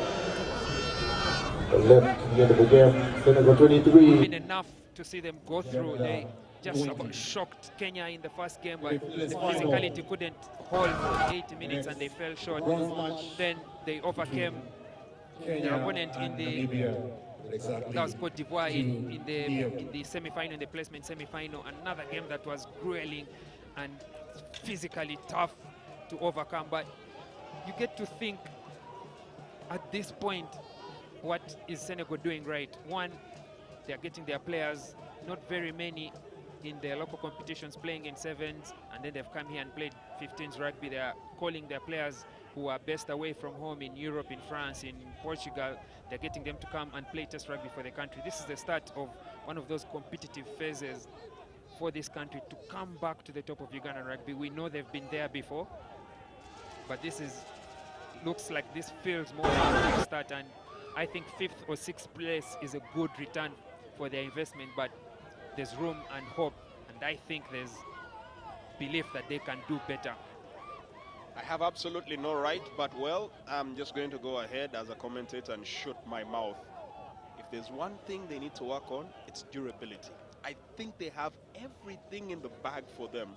They just need to be able to realize, train for 100 minutes, win 80. Yeah, it's those little things.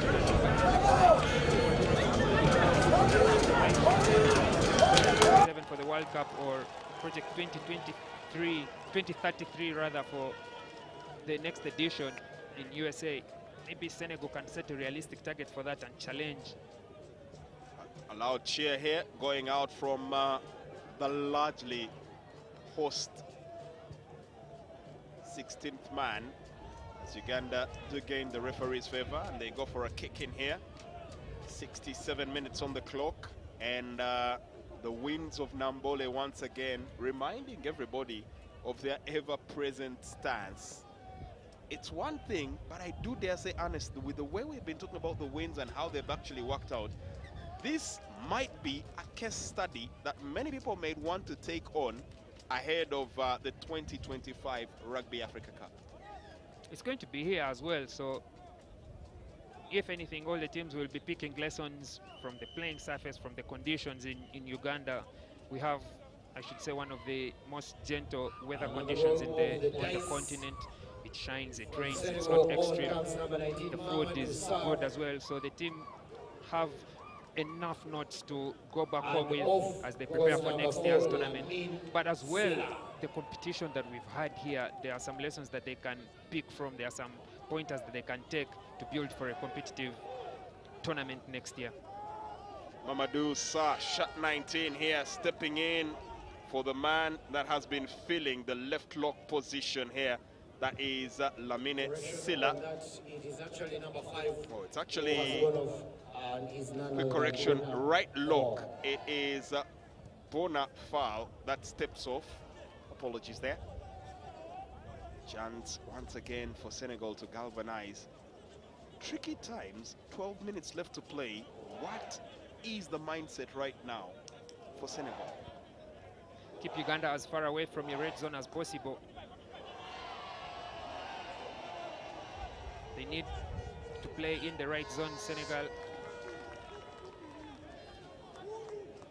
Force Uganda to play in their own half, and then you can grind it harder in those outside spaces, and then force maybe a penalty, get the scoreboard ticking again. But we all know, like we said at the start of the game, these matches, Uganda lead 3-1 against Senegal in their last 2-1 in their last 3 meetings, but the average score from all those games has been 26 all. It's as tight as ever. 1 step forward, 2 steps back. Could probably be the apt description. From wherever you're joining us in the world, be it on Rugby Pass TV, be it on Rugby Afrique, we are coming to you live here from the Mandela National Stadium. This is NBS Sport, championing Ugandan sport. Also coming to you on the YouTube flavor from the home of live stream rugby, Kawowo Sport. And in case you're on the go, then there's only one king for African content. That's the Afro mobile app. I do urge you go ahead, download it, Google Play Store, Apple App Store. It's called Afro Mobile. You'll thank me later. Nice pickup here from Chisiga. Kick and go. Ooh, the bounce there. Presenting a very interesting stance, and Chisiga picking it up here from his own kick, and Uganda have a chance. Quick recycle, good play there coming in from Paul Kalungi. Taken away, Kalungi right now. Back to the short side. Taking on the scrum half duties. Once again, quickly arriving on the side, Kalungi lets it roll. Nice recycle. Oh, almost a nice recycle there, Brian Wandera. Uganda have the advantage. Kick and Kawowo go. decides to tap and go.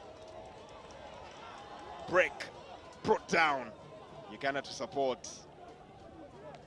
It's interesting today, as the chance builds up here for Uganda, that you do not have the fans chanting support. It's one word we have constantly heard from the past 2 days.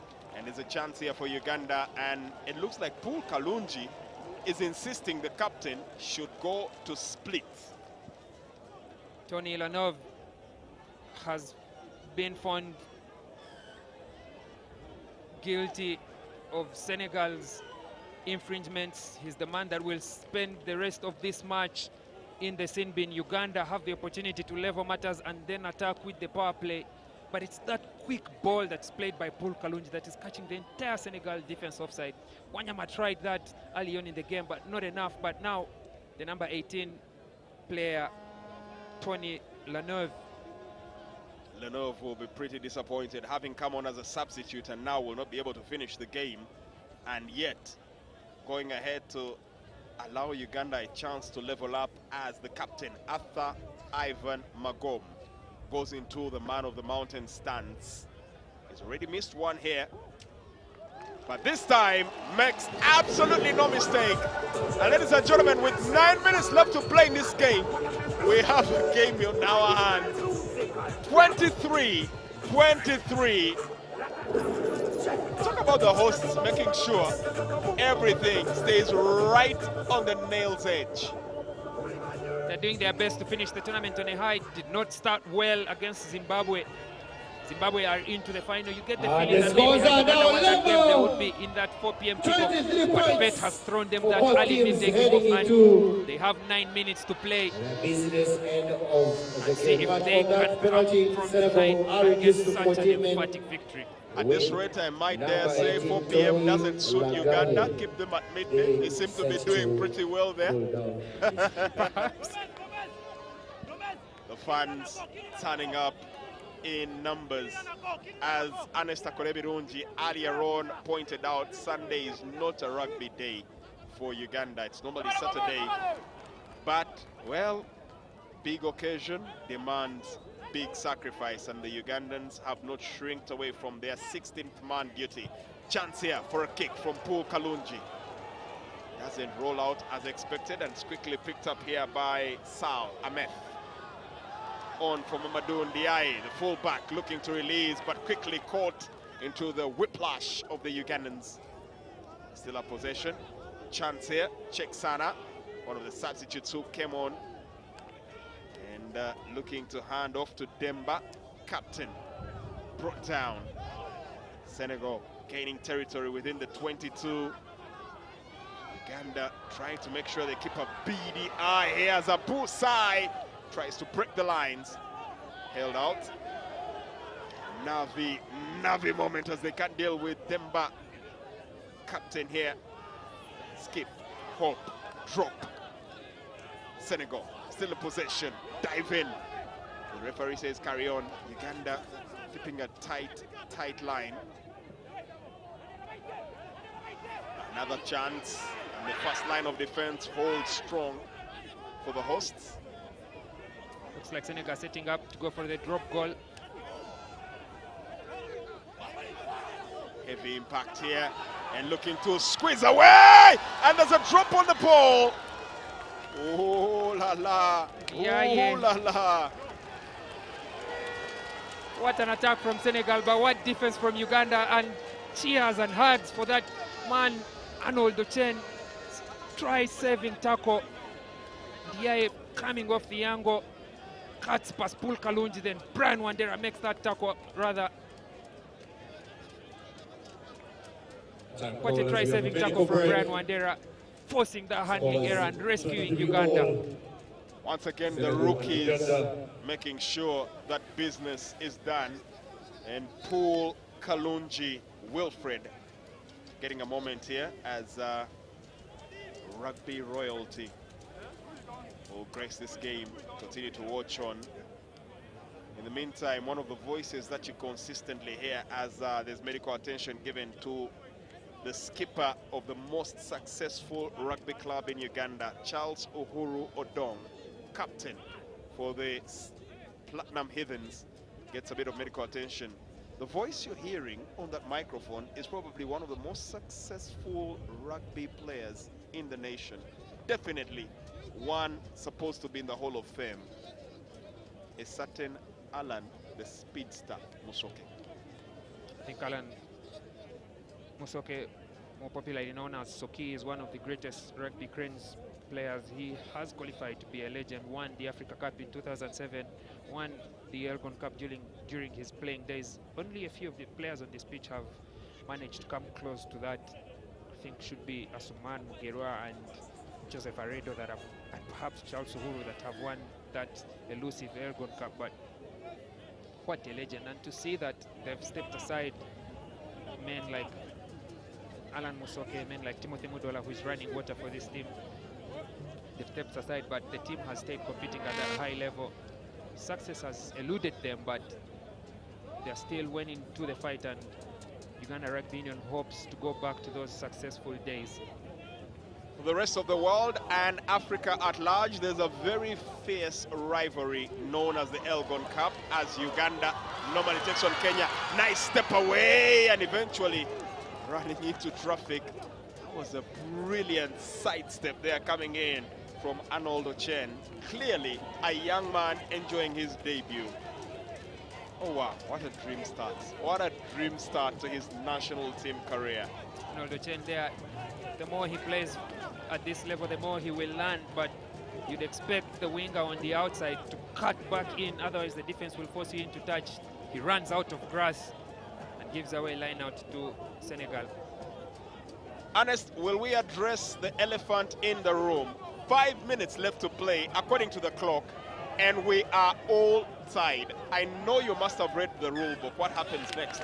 We'll go into extra time, play extra time of 20 minutes each half,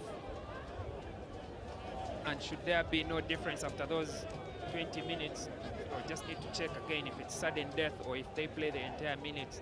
But if the two teams are not separated, then we will go into Edging closer to the end of the game. And at that point, then it's up Keep to the chanting to for determine whatever the team you're supporting. We'll just need to check that again to determine whether it's you play all the 40 As we wait minutes for next of mixture extra time, to or you game, go into bronze sudden game. death after the 80. Well, I'll Kenya tell you, taking on I had the Namibia. misfortune of calling a game where we all assumed it would be extra time, but the rule book talked about a coin toss, a very, very famous game. I think it was the semi-finals of the sevens where Cobs were playing Heathens. We didn't see it coming. We did not see it coming. Big kick coming in here from Joseph Red Aredo. Putting it straight into touch, Aredo. Senegal with a lot of urgency here. Seem to realize, as the scoreboard tells them, 76 and 38 seconds counting. Meanwhile, the 16th man making the presence felt here. These Ugandans can sometimes really make it almost unbearable to go against them. Line out.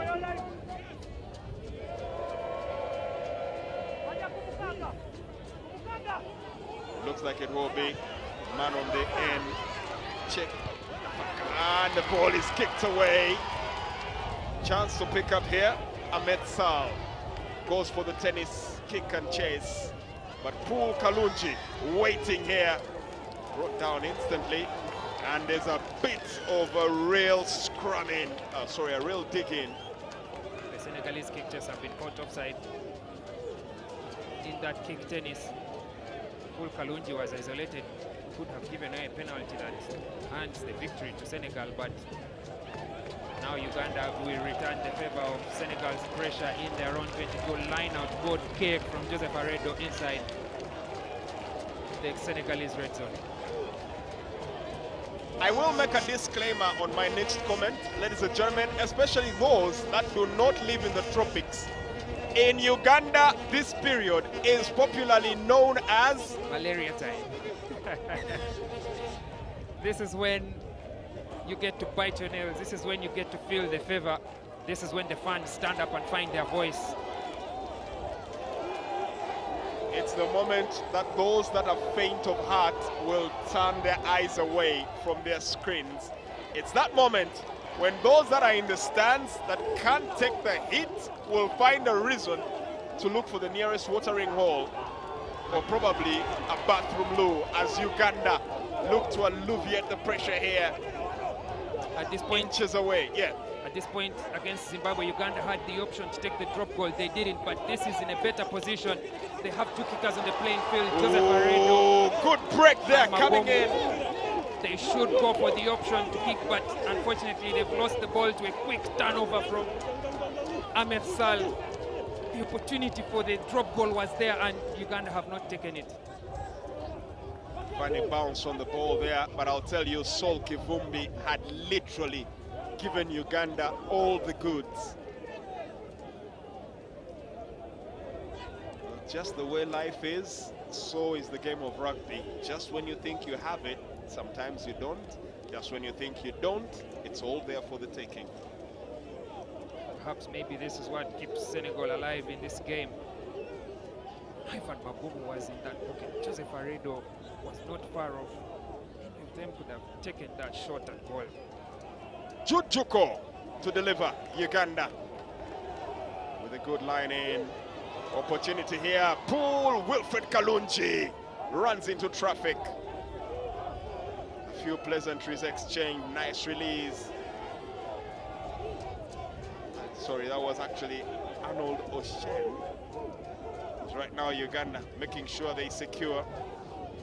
Referee letting it play. Magom relinquishing possession here to Red. Now on the attack, Uganda. Ooh, battle back. Not so sure he expected that much opposition.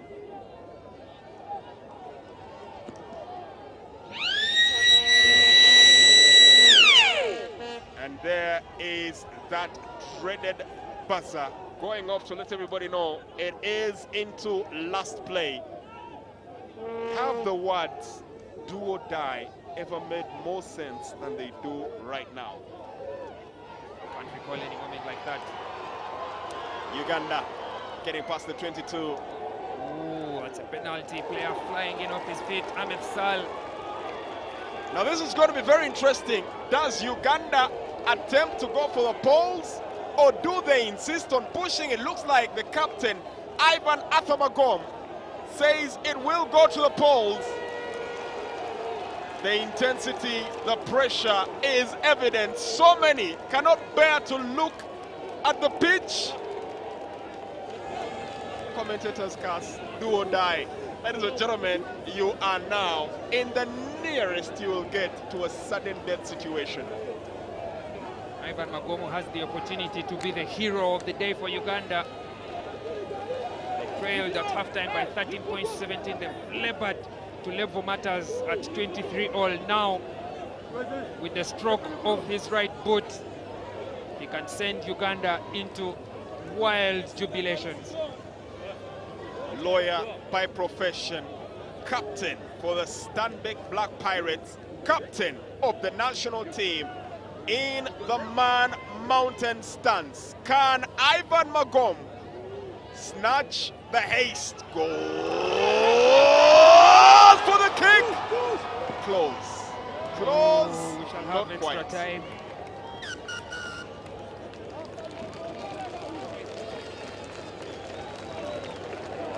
Acknowledging the 16th man's place.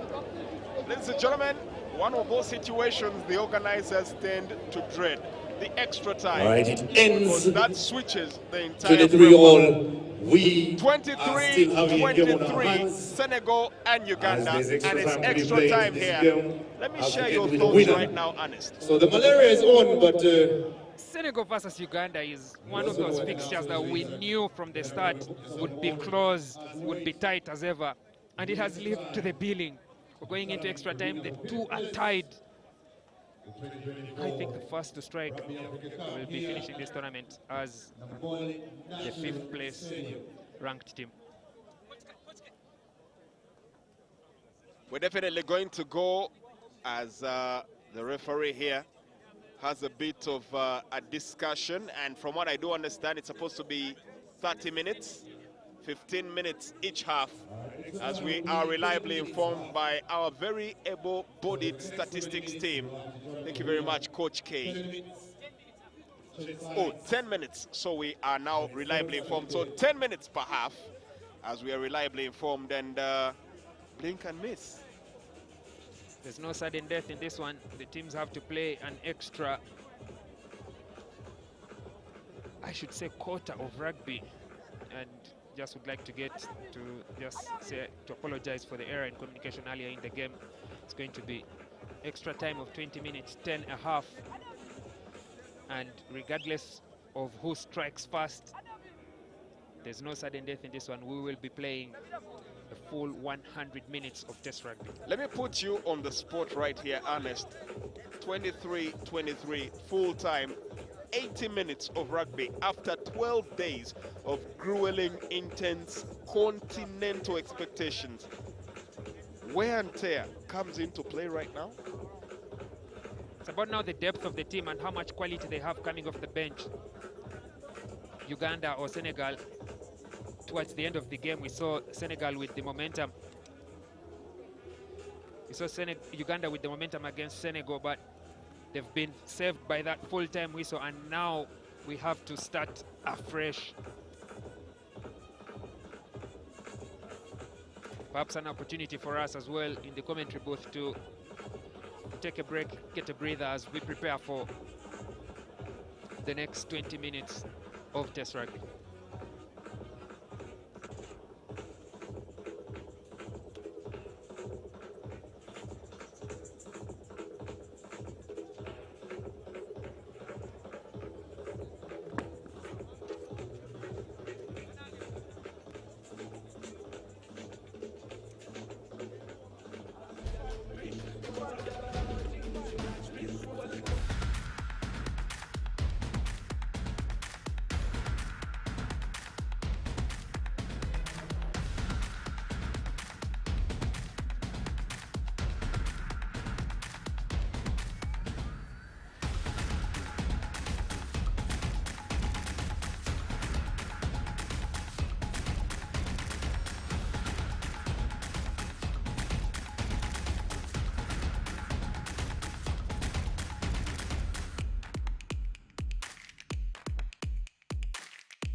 Well fielded by Mamadou Ndiaye. It's been Rockwell secured by Joseph. It's been Rockwell secured by Joseph Aredo, and the approaching forwards. Paul Kalunji now. Michael Thomas Sendi. Kalunji goes back to the short side, turns, looks for Wandera on the open side. Now Magomu. Uganda have the advantage. They need to make these opportunities count. It's a free play. Magomu takes his eyes off the ball, looking for Joseph Aredo on the back in. And it's a penalty for Uganda, offside.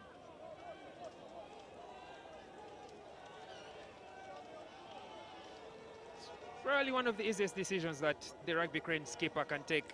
Just go for poles, get some points on the board, and perhaps slowly but steadily sail away with the victory. We shall have 100 minutes of test rugby. Boy, do I love watching these big men run around. Well, you probably do, but I'm not so sure the broadcasters world over will be very happy, because this switches up a bit in the timing. It's one of those moments they tend to dread, but yes, this is sport. Yes, this is unpremeditated. So anything counts. Into the man of the mountain stance, Magom. Visualizing the 3 points. Goes 6. Doesn't get. There won't be many opportunities for Uganda to put points on the board without Philip Wokorach, who was the top point scorer in the previous games. The kicking duties have gone to that man, Ivan Magomo, and so far, Penalty attempt there by Ivan not Magomo. the best of accuracy. He had 0% from His bearings. the 2 matches prior from 2 attempts. And today, he did well in the first half, but the second half has not been as successful. Perhaps maybe they can start looking at Joseph Aredo for those kicks, but Uganda will need to put points on the board. You pointed out a couple of viabilities as far as kicking is concerned, as Timothy Kisiga finds himself in a dark alley. It's quickly brought down, now picked up here. Julius Opio relinquishing the ball, and Paul Wilfred Kalunji looking to set it up. Magom lets it roll. Good play. Jude Juko with the ball, gains territory and puts it in for Uganda. Ooh, hard challenge. Saul Chivumbi and Michael Toh not communicating. You can see the discussion just at the edge of the screen. Just a small lapse in communication has handed precious possession into the hands of Senegal, and this is going to be the first time that Senegal have their hands on the ball.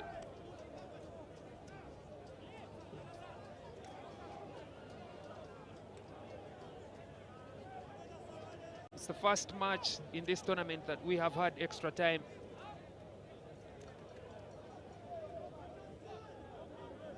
Perhaps an indicator of what to expect once we go to the third place playoff and the final. Often said Andage, Ernest, when the muscles go, the brain follows. In terms, I think it's about a question right now that may actually come down to 2 very evenly matched teams, as the scoreline says, coming down to who blinks first. I think Senegal have taken their eyes off the ball. They are giving away a penalty to Uganda now. Magom to go again.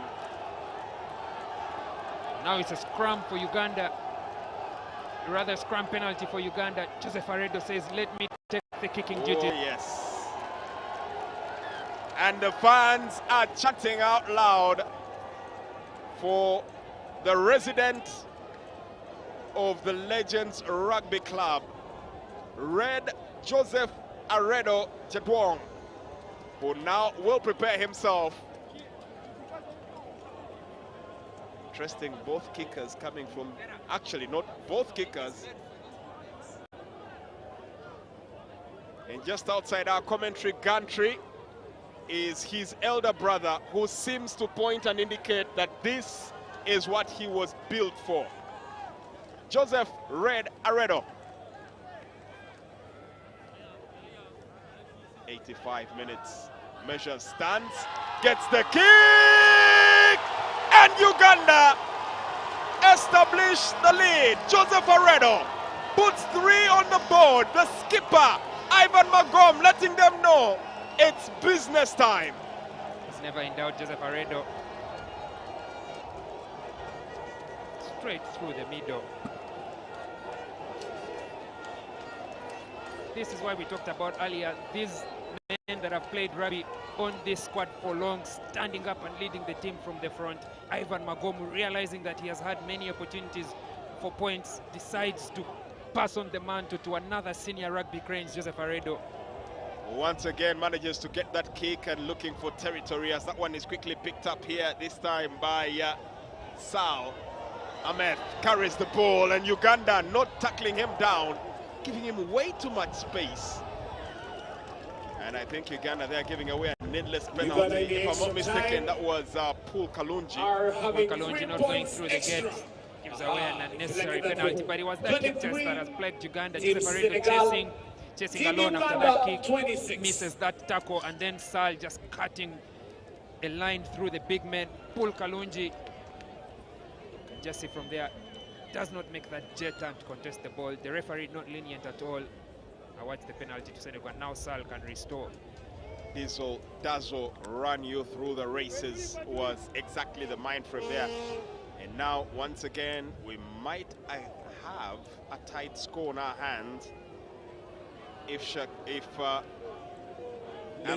go, UG, let's go! Can actually pull this one off.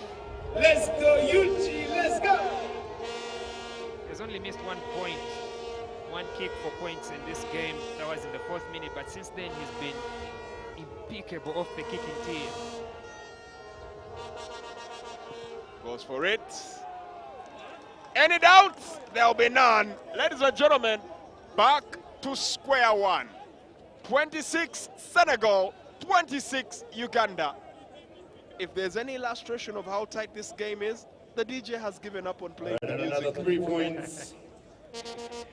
Uganda is known as a place where you'll go and you'll get a party atmosphere at rugby, but right now the rugby is doing all the talking. 26 all. Might be a little more than the fans paid for, guaranteed in terms of pressure. Remember, 10 minutes on each half. And with the first 8 that have been played, it's been level pegging. Uganda getting first blood from Captain Ivan Magom. And it took Ahmed Sal to restore parity. So 26-26 we stand. I must say, tall order for the next game, which arguably should have been the blockbuster ahead of the final, Kenya and Namibia. Every match today was always going to be a big one. Talk about getting your money's worth. Who saw this extra time coming through? Battering ram successful for Uganda, and offside. Actually holding on there as indicated by the referee. I think Mike Koto, that backing is one of Ivan Magomo's key playmaking moves, but Mike Koto is isolated and his support comes late, leaves the door open for the turnover. First time these two teams met was in 2014, Senegal getting the upper hand there, winning by just 1 point. The last time they met, again, it was Uganda versus Senegal, and that was last year, again, won by 1 point. 1 year later, ladies and gentlemen, we are level in extra time. He couldn't write the script. But what it's looking like today is that the difference will not be 1 point. They are going neck and neck for 80 minutes and then some more as the clock ticks to 100.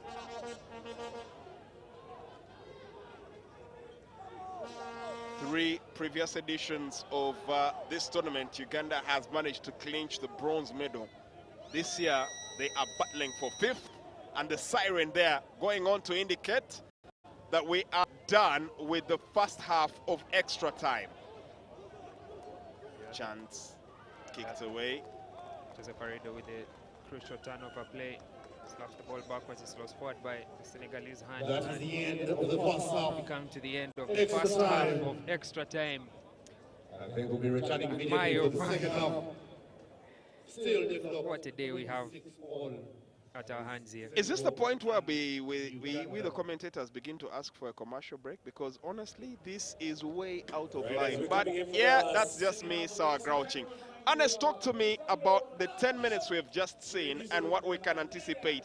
One thing is for certain, fatigue checks in, the wear and tear definitely getting in, the minds are on the fray, and now we just actually threw in that statistic that talks about how close these teams are, always a margin of 1 point. Talk to me about the next 10 minutes, because it's anybody's game, and thereby, I think you might want to call again our stats guys to let us know if it is still tied after the 10 minutes, what next?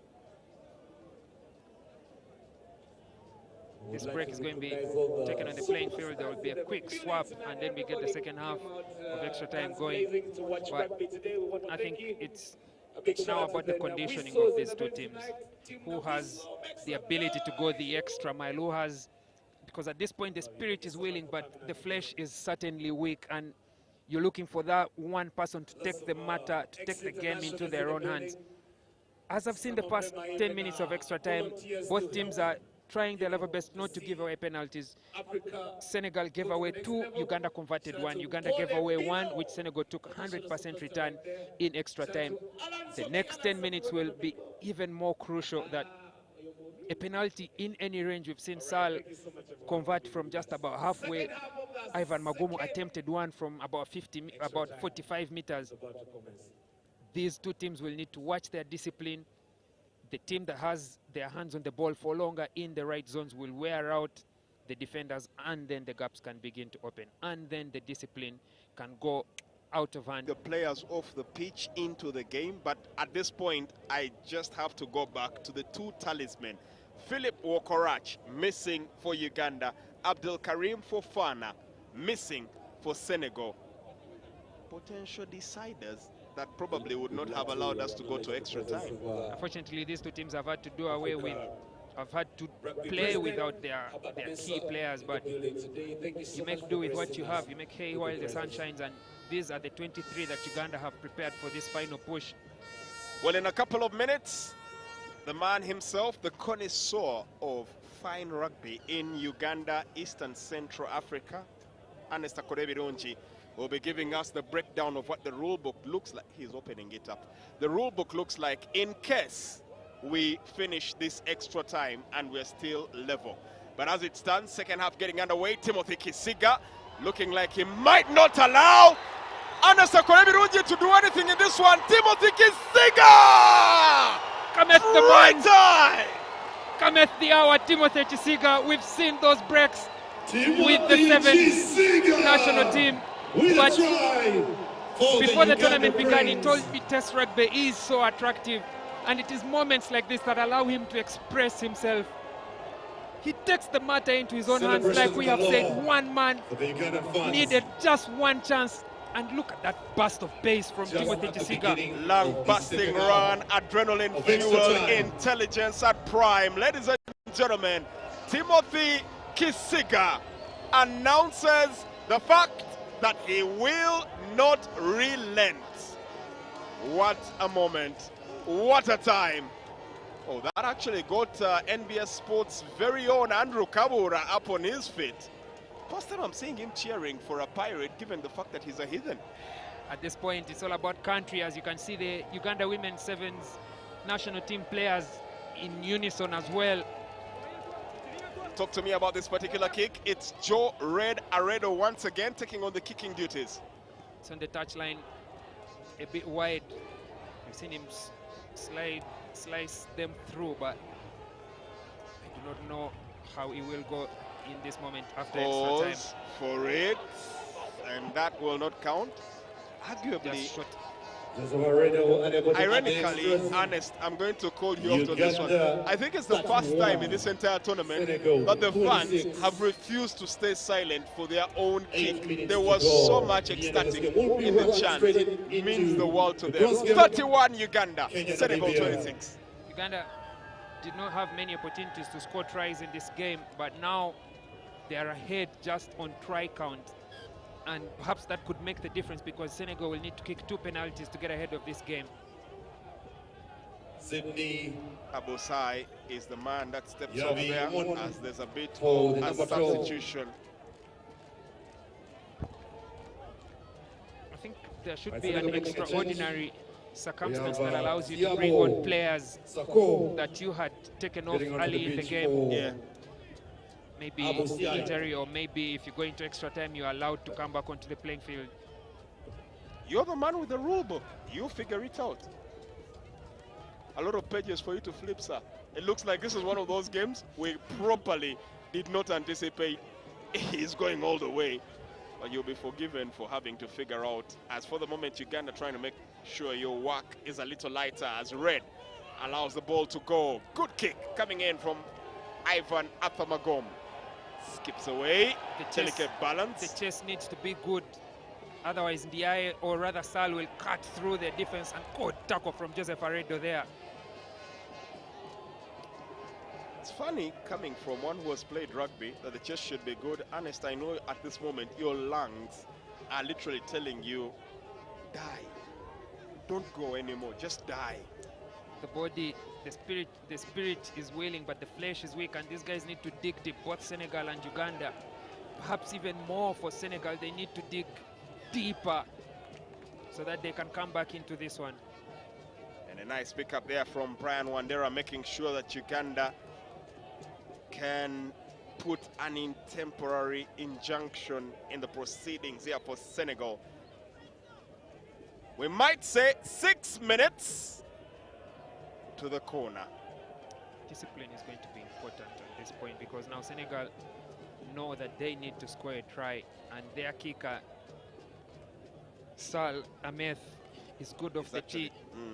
So if they can go to the corner, then they can leave it to his boot to put Senegal ahead in the very last place. But Uganda do not have any room to give away any penalties.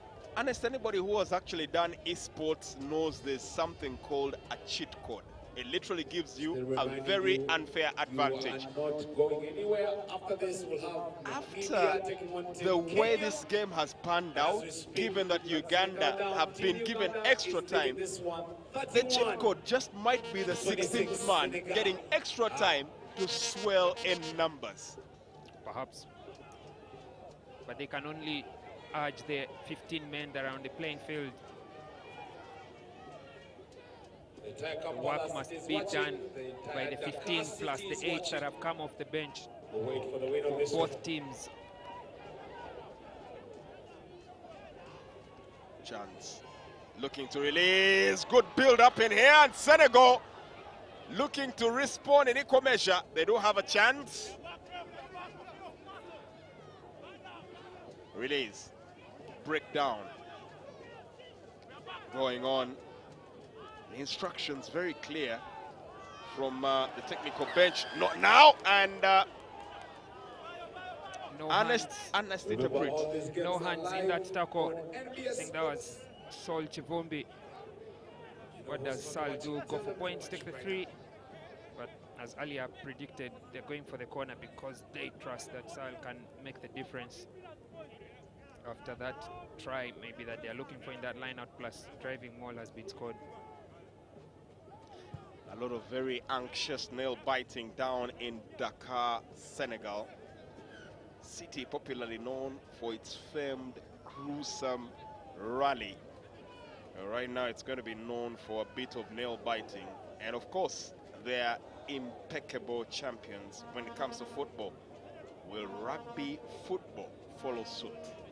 I'd like to see how they shape up for this line-out attack. Uganda's defense has been a no contest. They allow the Senegalese line-out to go up and then down. They do not bind, so there's no more. Time call Senegal for have to injury play the break. ball, but this is in the 5. You cannot allow any room for that. Does Uganda go in the air? Do they stay down and prepare for a contest? I see there is Charles Uhuru and Julius Opio, who are good in the air at number 2 and 4.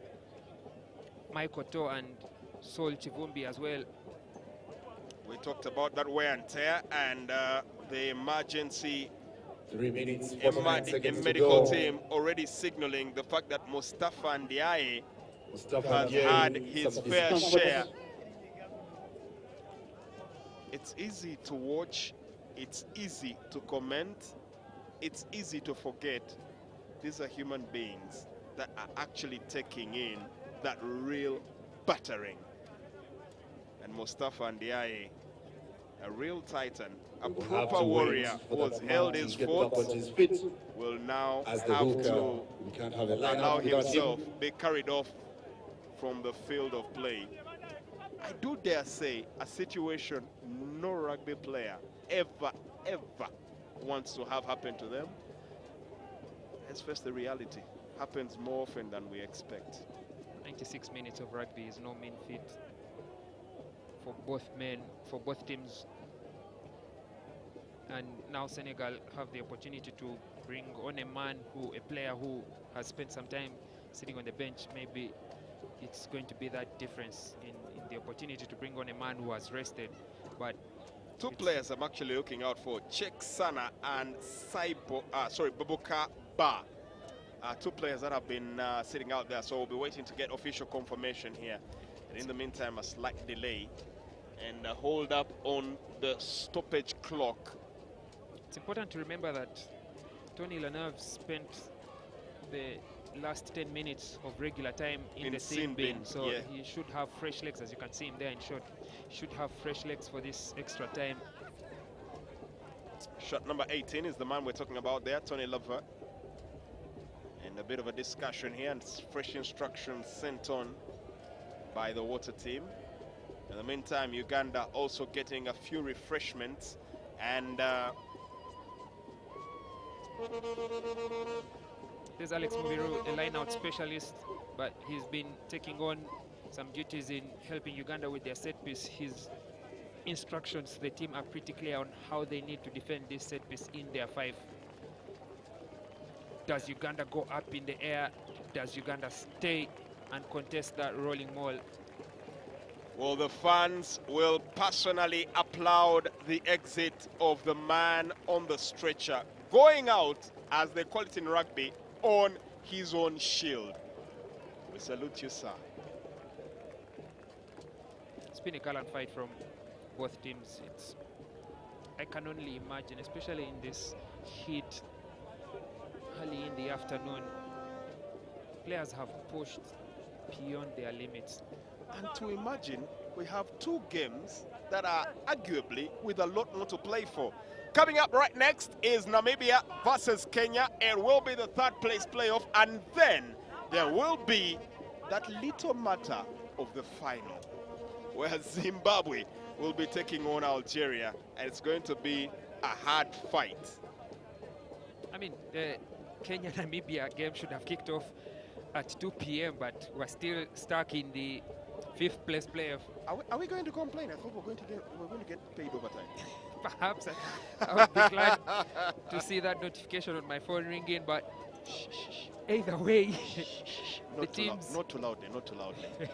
the teams have had to adjust their warm-up schedule and what they're doing in the main pitch at Namboole, Namibia and Kenya. It's something you will not see, but I can comfortably tell you that the entire Namibia team is already in the tunnel. Did see them walk past the commentary gantry here, and they are in the tunnel. In the meantime, Kaba Sisse, one of the more senior players here for Senegal, joining into the technical team and having a bit of the discussion, as in the meantime, Boubacar Ba, the man that we called out there, finally gets onto the pitch. Shot 22.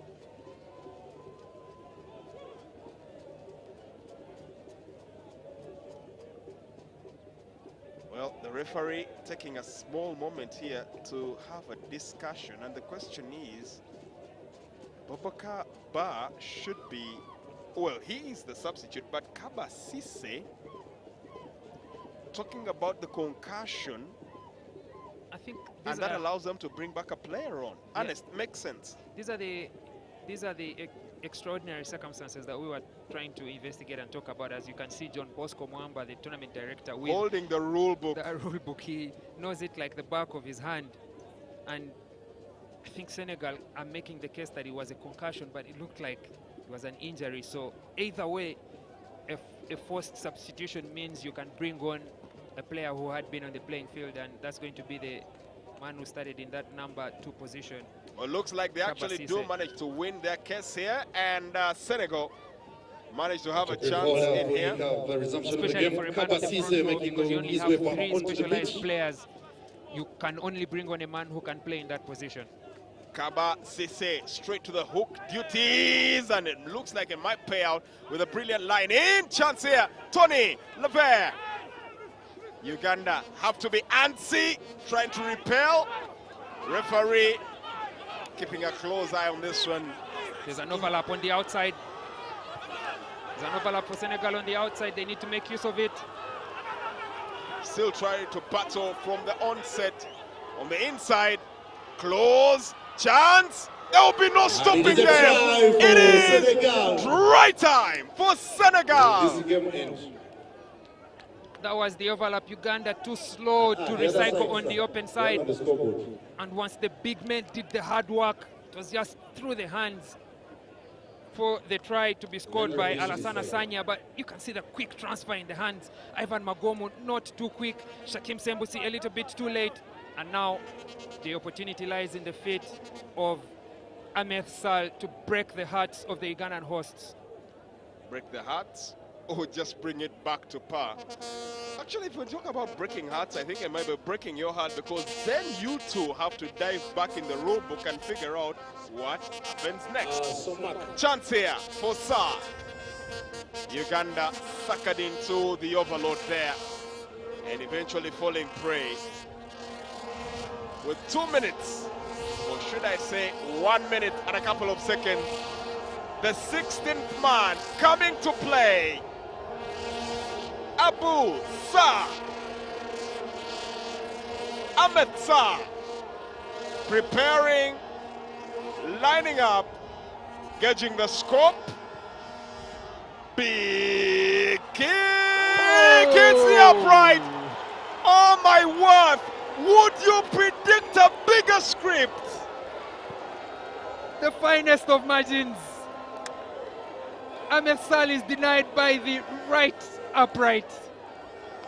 Even the staunchest of the Ugandan fans will acknowledge that was not in the script. Scores 31-31. 31 all between these two teams.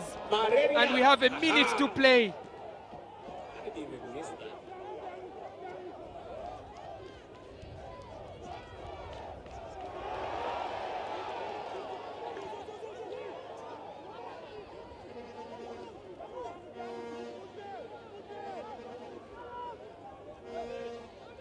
Chance here for a kick.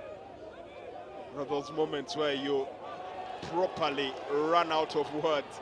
Timothy Kisiga with the kick for Uganda. Kick and chase. Bubbly ball. Anybody's for the taking. Senegal kick. Uganda gain. It's been lost forward by Tony Leneve, and he's on the floor in pain. Good kick.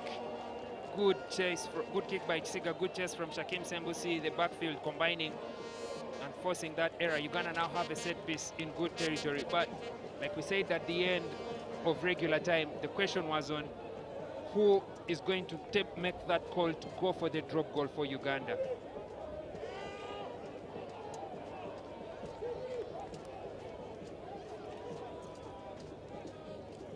But they need to, the rugby cranes need to take Extra time coming to an end. We are down to seconds. Use of this Still set 31 piece. all. And the questions Malaria what happens in time. case of a draw after extra time? Do we go to drop goals? Do we go to points difference? Do we go to sudden death? Many questions. We await confirmation and the answers. Well, confirmation coming in. If this ends the way it is, as it stands, we go for that moment that nobody wants to ever have in their life. Sudden death. Saturinda losing the ball at the back of that scrum, and the entire Ugandan pack collapsing, giving away a penalty. Senegal have put up a huge defense. And from here, after confirmation from the tournament officials, we shall have sudden death because we are into the last play of extra time. I don't think any team wants it to run out right now. Everybody wants to make sure that one way or another, at least, they gain a certain modicum of advantage.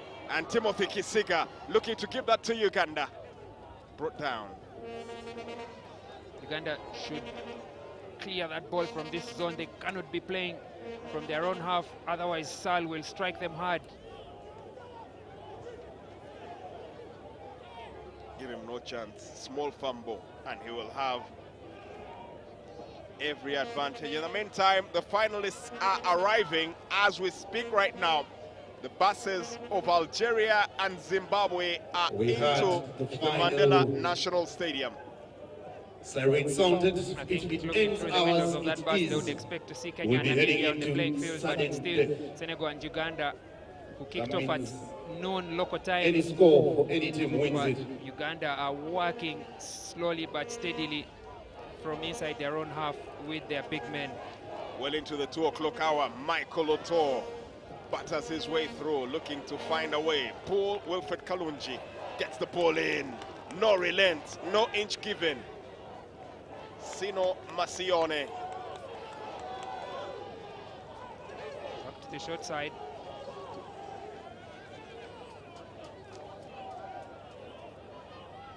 Bundling in, looking to secure. And a nice quick break there that was anticipated. Good play. They're coming in from Julius Opio. Gains a couple of inches for Uganda. Ivan Magom still swift as the first minute. Ball lost on the floor by Paul Kalonji to Iga. And you can see the fatigue on the referee. Even he has had enough of this rugby game. Still tied after 100 minutes, 31-all between Senegal and Uganda. Ladies and gentlemen, are you not entertained? We still have a game on our hands. Bronze match. Both teams are already in the tunnel. At what We need to point take onto does the this pitch. end? That is Kenya and Namibia. But 100 minutes pending issue of of pure Uganda, Senegal. physical So we're going to be test heading rugby. into sudden death. Winner And we shall have some more. Extra time, on the and this boards. might be the moment that there'll be a small breather here for both teams, because right now Oh, yeah, we're going to we take a are moment and thank our still sponsors. into Shout extra out to time. Non-special. If you feel the malaria, that's If because at you're not any drinking time non-special. anybody felt Maybe that you're this drinking, might but, be a not foregone really conclusion positive. for the final Shout day, out to I might dare MTN say, Mo. think Thank you again. for being part of this NBS Sport. Internationally, we are live. You can catch us on Afro Mobile. Every detail of the game, you can have it. Interviews, backroom stuff, what, everything concerning rugby. You can have it with you, Afro Mobile, and of course, NBS Sport, championing Ugandan sport. Mark. We also have other partners in Kibo Media. Obviously, Rugby Freak, Uganda Rugby Union. So we thank you for putting your hands together to make this tournament a success so far.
Still have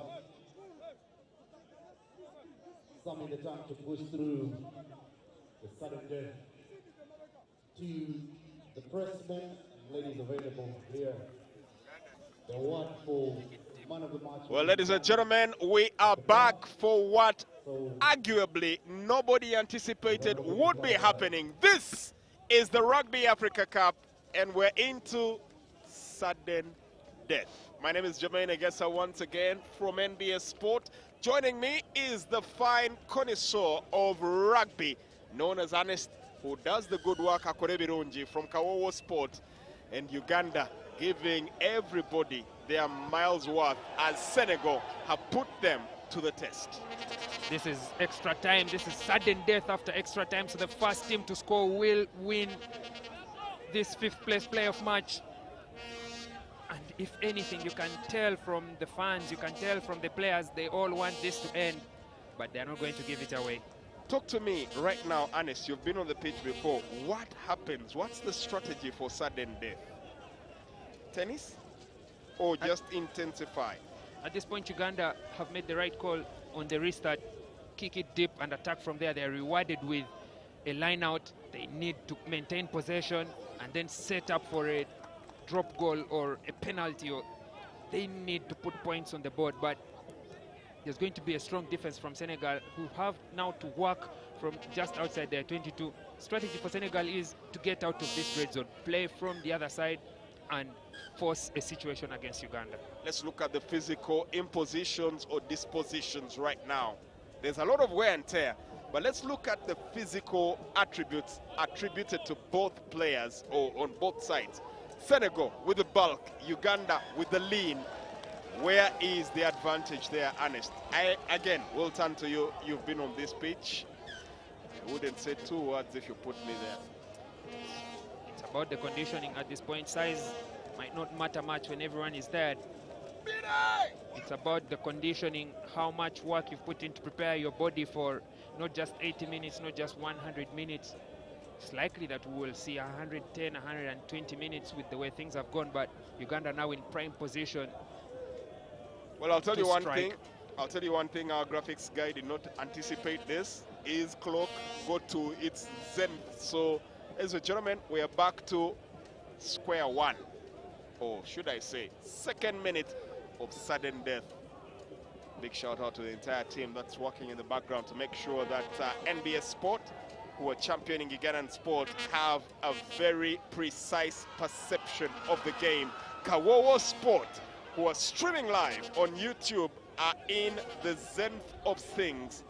And in case your flavor is to run on the roll, then you definitely do have the Afro mobile app coming your way, as well as Rugby Pass TV. At this point, Uganda have to pull the trigger. Joseph Aredo is in the pocket. Is he going for the drop goal? Ivan Magomu scanning options on the short side. Uganda need to pull the trigger now. Ladies and gentlemen, it's called sudden death because the first one to get points on the board wins the game. 31 Senegal, 31 Uganda. Michael Otto butters in. Uganda still have possession. Are they taking too long? Ooh, nice dummy there from the skipper, Ivan Magom, who actually had a big ice pack on his ankle after match day 1. Surprised is playing a full 100+ minutes. Uganda with the advantage and the full penalty. The option to take the drop goal was there. They now have an option to go for the penalty. Will there be a question? Ivan Magomu passes it to Joseph Aredo. Oh my word, he does. The captain handing it over to the rugby royalty. Joseph Red Aredo with a chance to seal it for Uganda. Has there been a bigger moment? Look at Santos Senteza watching on. Asuman drinking in the water. Correct me if I'm wrong, but did I just see the sevens coach right there, Tol Batonyango? That's the team manager for the Uganda Rugby Cranes, the boss of everything that these teams have done, Andrew Ikopit. Man who has had sleepless nights. Let's take this moment for Joseph Aredo now.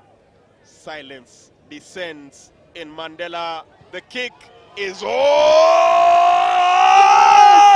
And Uganda will have Joseph Aredo to thank for the final moment. It is the end of the game. Finally, it comes home. And who else but rugby royalty, Joseph Red Aredo. That's his mother in the Uganda Rugby Cranes jersey. Oh, wow. Madam Deborah Sifuna Mileke Aredo.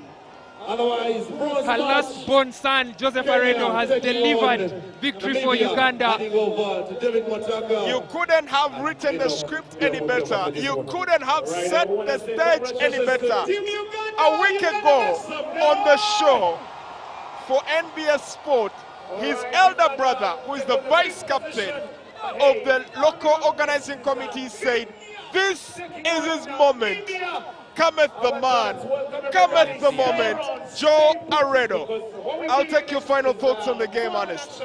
At this point, it's just the fatigue. I just cannot wait to take a breather, but 103 minutes of Test rugby, and somehow these two teams could only be separated by one kick by that man, Joseph Aredo.